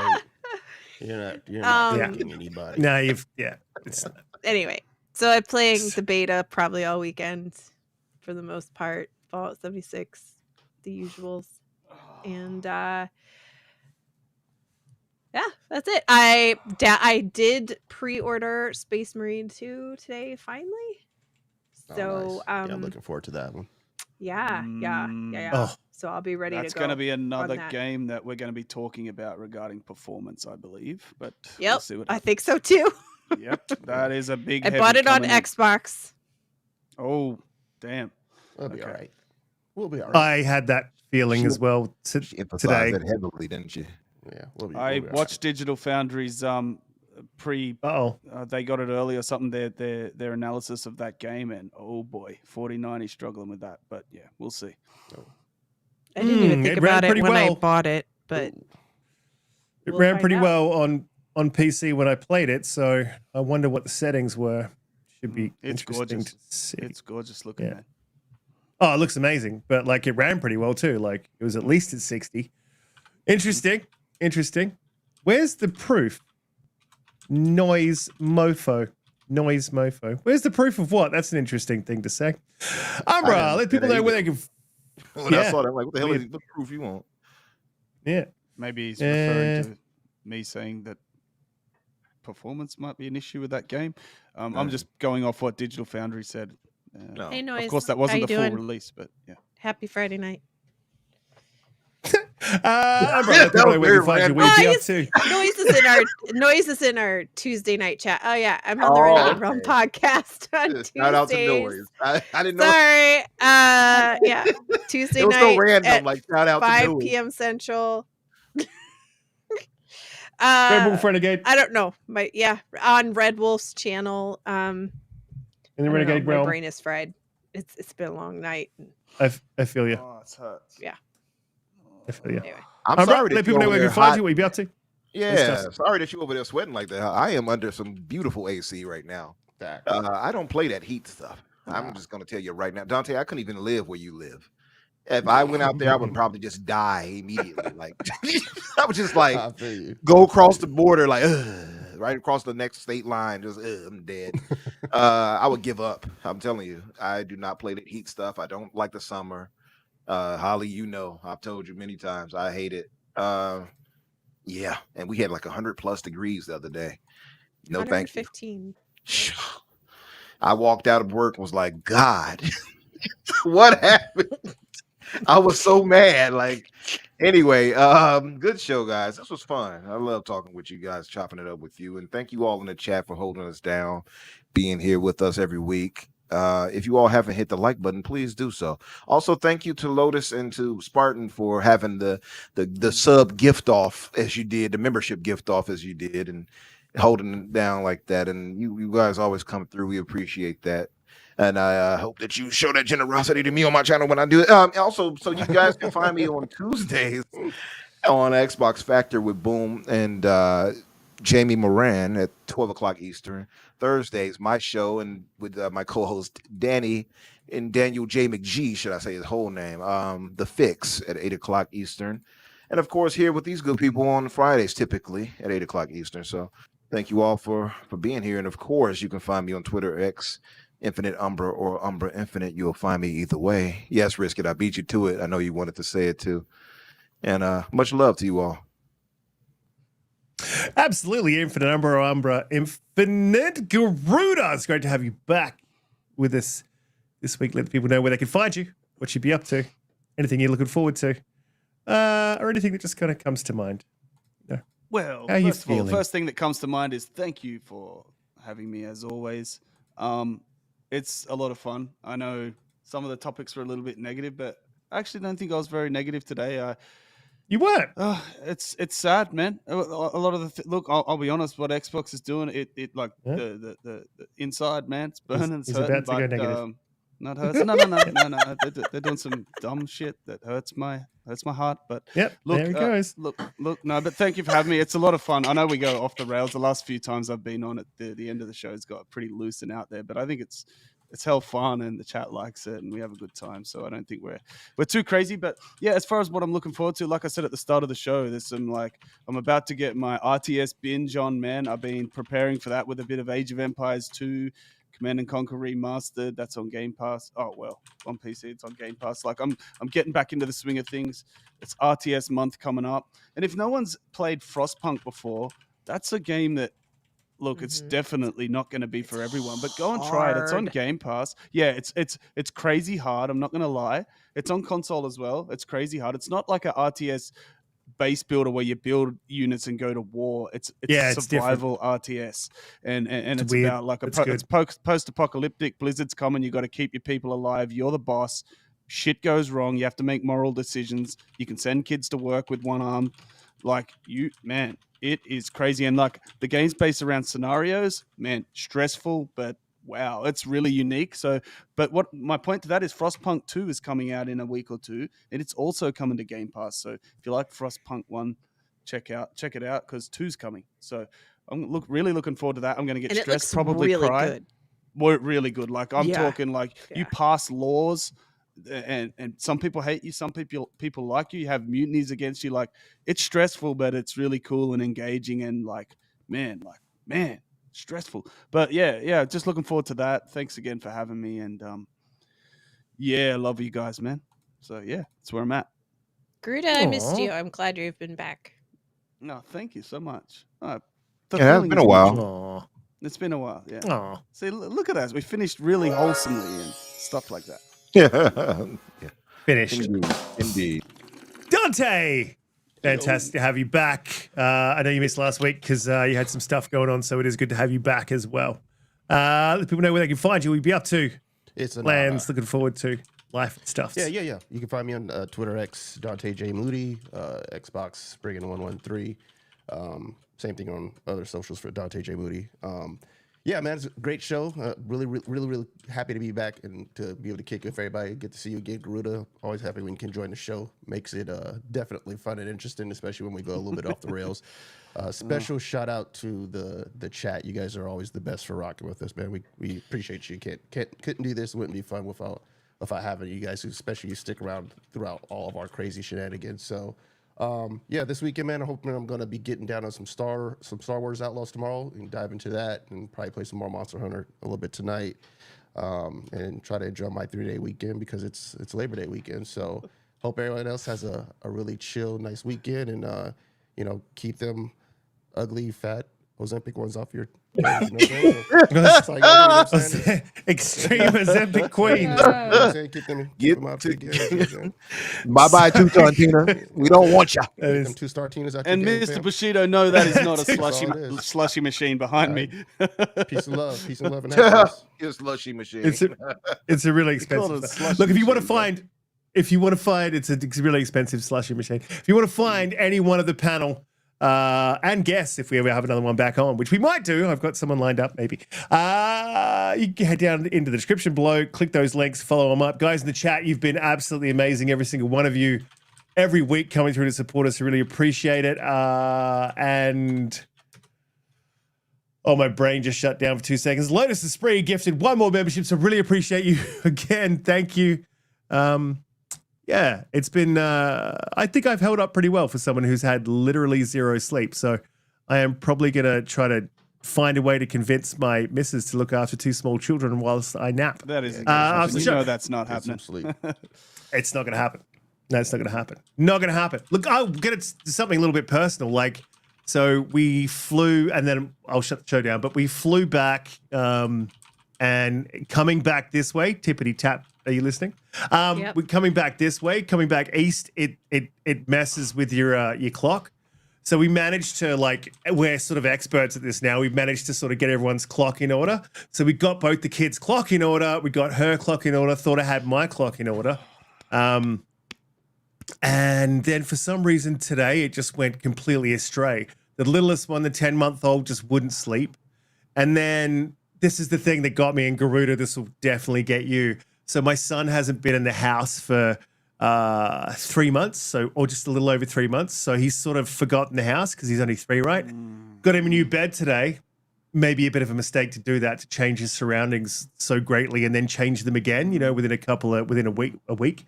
But man, I went to just go to sleep. It was already late. I was going to get a little bit of sleep. Heard him like crying. Flipped out of bed because obviously the missus is sleeping. Flipped out of bed like a ninja, like you do. Like you have no business getting out of bed that quickly when you're this age, but you do. You're like a karate dude. It's like, what the hell? And then I'm running down the hallway. Salutation. I've never ran around the corner. I'm like, salutations. What's the problem? Sorry. Ran around the corner.